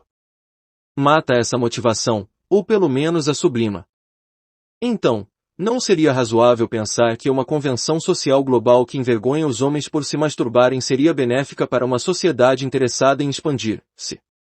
Assim, o meme cultural torna-se que homens que se masturbam são perdedores, e homens que não se masturbam, porque se eles não estão tocando uma, devem estar fodendo mulheres semi-regularmente como forma de liberação sexual, se tornam motivados a redirecionarem esse impulso para a melhoria de si ou da sociedade. Jogos de temor. O burburinho original entre as mulheres na manosfera sobre o temor se deu por causa de um post sobre incutir uma sensação de temor em uma mulher, a fim de ajudar a manter o controle da moldura consistente em um relacionamento. Naturalmente, a resposta incondicionada das mulheres a esta afirmação evidente de controle foi demonizar toda a ideia de temor. Quando você pensa sobre isso, temor, como proposto, é realmente um modo de conceituar o resultado potencial de perder a intimidade de um parceiro e os danos, emocional, financeira, familiar, pessoal, etc., resultantes dessa perda. Uma declaração tão aberta sobre promover uma sensação de medo evoca imagens melodramáticas de homens diabólicos chantageando suas mulheres em escravidão emocional a seus caprichos possessivos e inseguros. Eu acho que o que está perdido no meio de todo esse sensacionalismo sobre o temor, Um termo muito fraco para o conceito, é a aplicabilidade que o temor tem em um escopo muito mais amplo, e particularmente para as mulheres, do que a caracterização excessivamente dramática do conceito quando os homens discutem abertamente sobre usá-lo eles mesmos. Faces do temor. Eu tenho um bom amigo, John, que acabou de completar 37 anos. Eu amo o cara, mas o John não é muito interessante. Quando tinha por volta de 30 anos, ele essencialmente desistiu de si mesmo. Ele se casou muito jovem, fazendo a coisa certa após uma gravidez acidental, e de um ponto de vista pessoal, esse foi o fim da sua janela de oportunidades para explorar quaisquer outras opções que ele possa ter tido. A sua mulher também se descuidou de si mesma após a segunda gravidez, se transformando em uma bola de praia, e ele a seguiu nesse caminho. Na verdade, não demoraria muito para que ele voltasse a ficar em forma, mas ele não tem vontade de fazer isso. Depois de detalhar a situação de John, você poderia pensar que ele seria o último candidato a participar de qualquer coisa parecida com uma manipulação de temor em um relacionamento, e você estaria certo, mas ele, e caras como ele, são muitas vezes os participantes inconscientes nos jogos de temor das suas esposas ou namoradas. Embora John não vá atrair espontaneamente as mulheres nem com sua aparência, nem devido a seu alinhamento total ao jogo, ele é um provedor excepcional para sua família. Ele se sacrifica regularmente como um jegue em seu emprego como programador, e é o único sustento da família, fundando solitariamente os estudos de sua esposa. Além disso, ele é um pai e marido muito atencioso, e também faz alguns trabalhos braçais em casa. Apesar de tudo isso, a sua mulher tende a ser uma megera, intimidando-o regularmente, o que acabou sendo passado para as personalidades de suas filhas adolescentes, que o tratam da mesma forma dura que sua mãe faz.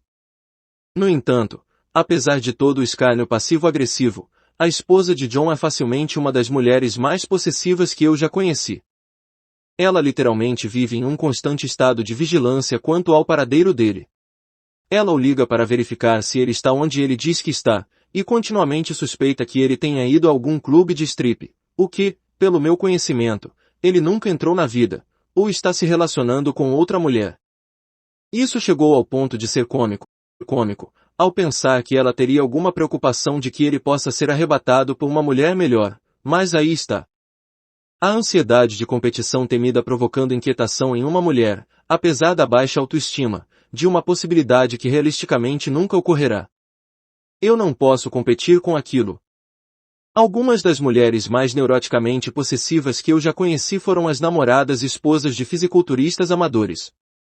A maioria dessas meninas tinha que quer ser muito autoconfiantes, ou elas recorriam a táticas de controle e possessividade devido ao lembrete constante do quão desejados seus homens eram por outras mulheres. Elas tinham o amor e o desejo de homens de elite fisicamente falando, mas isso ainda não era o suficiente para acalmar esse sentimento inato de temor. O blogueiro da Manosfera da Europa já escreveu bastante sobre a noção feminizada de que um homem utilizar a pornografia é confundido com adultério por suas esposas. Sem mencionar o impulso constante em patologizar a resposta sexual masculina, esta é uma saída fácil para mulheres que seguem o roteiro de comer, rezar, amar, querendo sair de um casamento com dinheiro e prêmios.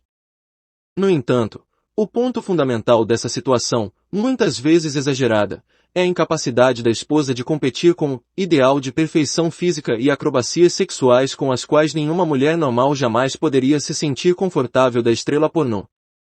Considerando a enorme variedade de apetites sexuais dos homens, isso é ridículo na superfície, mas é ilustrativo da predominância que o temor desempenha na psique das mulheres.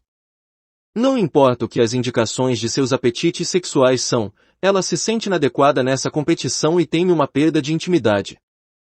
Jogos de temor.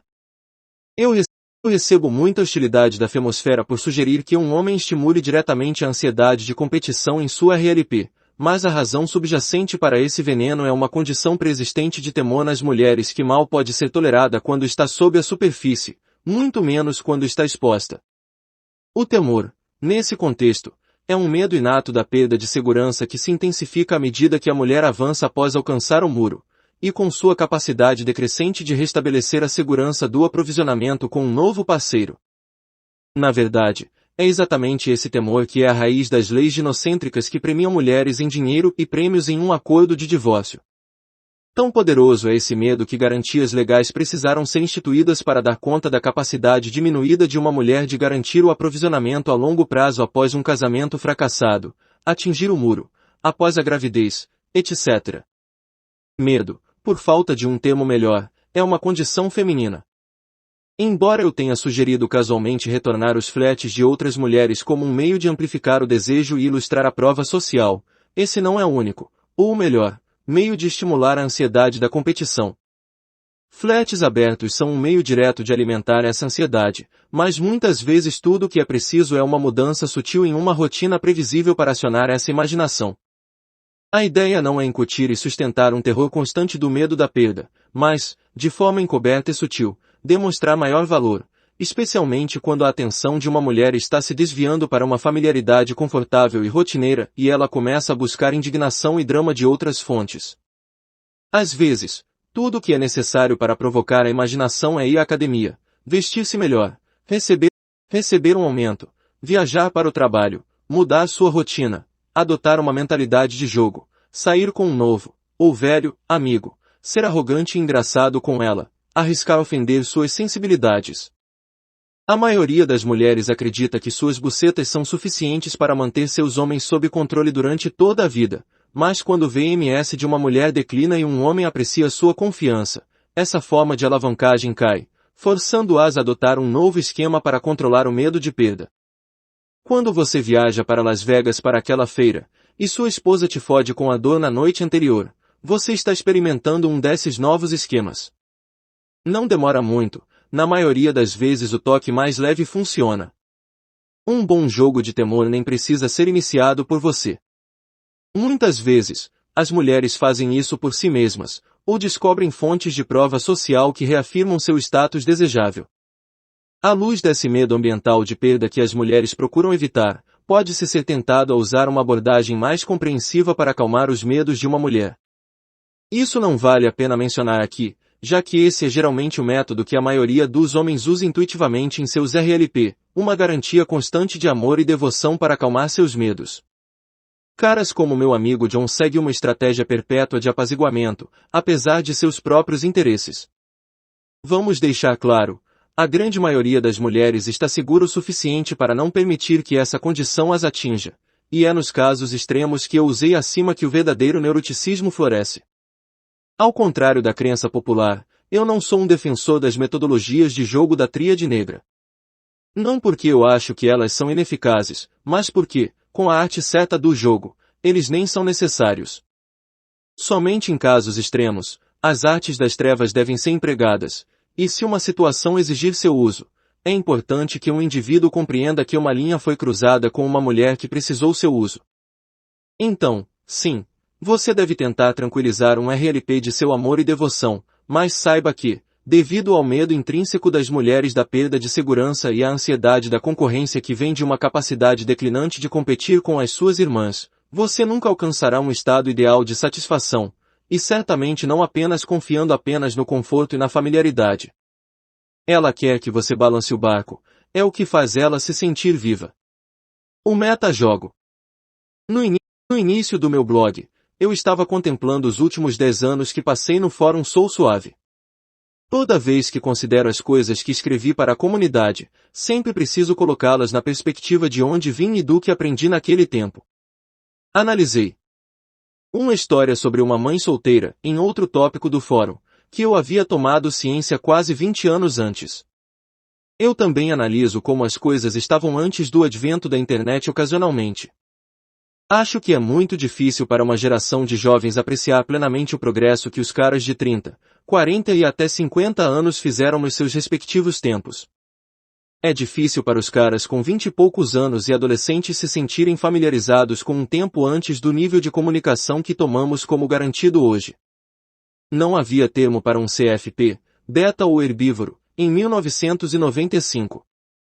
Eu não possuía um celular até 2002, e nunca mandei mensagens para ninguém regularmente até 2005.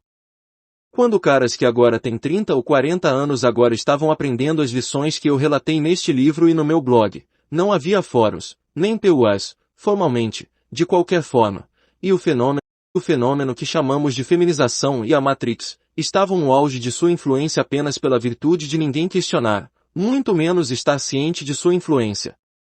Faltava-nos a comunicação social de homem para homem, e a comunicação global para realmente reunir experiências comuns e formar ideias a partir dessas observações. Nós estávamos no escuro. Lembre-se, não havia internet, e os livros sobre como pegar garotas eram o que os perdedores pediam pelos correios de um anúncio que viram no verso de uma revista Hustler.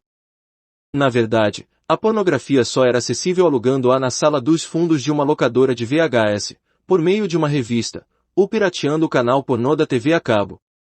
Bons tempos. Agora, vamos avançar para 2013. Eu não posso passar um dia sem que Viagra ou pornografia sejam oferecidos a mim no meu e-mail. A pornografia agora faz parte dos utilitários, é como água corrente quente e fria, mas além disso, a experiência coletiva de literalmente um mundo de homens considerando as mesmas perguntas incomodas também é graças a comunicações instantâneas e globalizadas. Uma nova geração de homens pode considerar coletivamente experiências e observações que antes não eram ditas. Onde antes havia um estigma de não ser homem o suficiente apenas em fazer perguntas e buscar conselhos relevantes sobre as mulheres, agora ele foi substituído pela comunidade. A internet é para os homens o que a revolução sexual foi para as mulheres. Não há mais retorno, e, para melhor ou pior, a informação é libertadora. Este é o metajogo. Vamos considerar por um momento, na semana passada, acrescentei minha voz a um coro de outros homens de todo o mundo para ajudar um jovem que lutava contra seus problemas de CFP. Eu me juntei a caras da Grã-Bretanha, Austrália, Espanha, Canadá, Nova York, Los Angeles, e vários outros lugares do mundo. Um coletivo global de homens aconselhou este garoto. Isso é muito poderoso. Este é um mundo de homens aconselhando um jovem sobre sua situação com uma garota aculturada em um mundo que foi influenciado pelos interesses das mulheres por mais de 5 décadas. Este é o meta masculino empurrando de volta contra o meta feminizado. Agora estamos cientes de que essa matrix feminina está em toda parte, e acho que podemos apreciar o quanto ela é encompassante e abrangente. Eu sei que há muitos obstáculos no mundo que são uma antítese do meta masculino. Eu não disse que a montanha parecia fácil de escalar. No entanto, apenas a existência da comunidade coletiva global me dá esperança. Toda vez que desconectamos um cara da Matrix, é um esforço de grupo. Nós somos os pais coletivos que esses filhos nunca tiveram. Sim, há diferenças de opinião. Os defensores da comunidade, os gurus do jogo e os teóricos do mundo vão debater sobre prioridades e detalhes, mas as imagens maiores estão tornando os homens conscientes. O coletivo global que os desperta é o primeiro e melhor benefício. É um trabalho, sujo, imundo, desconectar homens da Matrix, mas esse é o começo. Se sou otimista em relação a algo, é na esperança de que a próxima geração de homens tenha pelo menos a oportunidade de tomar conhecimento do código, da Matrix, que simplesmente não existia quando eu estava tentando me desconectar. Com isso, quero dizer que uma geração mais jovem de homens desenvolverá pelo menos uma capacidade, ou pelo menos uma sensibilidade para reconhecer que certas convenções sociais femininas existem, e se os papéis de gênero forem invertidos, eles seriam acusados de sexismo. Eu sempre senti que fazer essas comparações é o primeiro passo real para entender o que é a Matrix. Estou muito mais atento ao sexismo feminino velado, socialmente desculpável, que hoje passa despercebidos na cultura comum porque eu percebo a função latente a que essas convenções servem. Como G. Joe diz, saber é metade da batalha. O principal obstáculo para o metajogo masculinamente positivo é que a maioria dos mesmos homens que se beneficiariam dele são os peões inconscientes, ou pelo menos intencionalmente ignorantes, do metajogo feminizado. Acho errado pensar nesses homens, os betas, os CFPS, os alfas plugados, como recrutas, para o imperativo feminino. Chego a isso porque é preciso uma sociedade feminizada inteira para condicionar um jovem ao longo de toda uma vida a se auto-investir psicologicamente no metajogo feminino como forma de alcançar seus melhores interesses. Eles precisam ser criados e treinados antes que o investimento do ego se torne autopropagável, e nesse ponto apenas experiências extremamente traumáticas abrirão seus olhos para esse condicionamento. Eu usei o exemplo de um típico CFP em recuperação ou um jovem em busca por conselhos do coletivo. Quase universalmente, os problemas que eles querem resolver são temas tão cansativamente e tão completamente cobertos pelo coletivo de homens na comunidade que nós os apontamos a um conselho bem gasto ou reformulamos postagens antigas sobre o mesmo assunto. Eu mesmo faço isso, mas pense na profundidade disso por um momento. Aqui temos um inquisidor que lida com um problema com o qual lidei, às vezes, há mais de 20 anos, e os homens mais velhos que eu lidaram há 30, ou mesmo 40 anos. Os memes não mudaram muito nos últimos 60 anos. Eu acho que uma ideia comum é pensar que a única razão pela qual os caras procuram a comunidade é transar mais, ou encontrar o segredo para conseguir a garota dos sonhos. Embora isso seja definitivamente um motivo real, muitos mais querem soluções para problemas relacionais que existem em sua forma atual há mais de meio século. Como eu a recupero? Porque acabei de receber uma rejeição de VSA.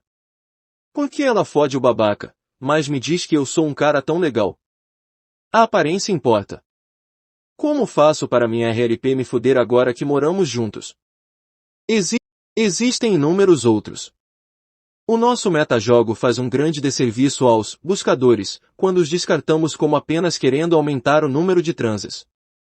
É claro que isso é apenas um motivador reconhecível, mas o que eles estão realmente procurando, o que eles não sabem que estão procurando, é uma confiança real e positiva em uma masculinidade que pode se elevar acima da tagarelice das censuras do metajogo feminizado.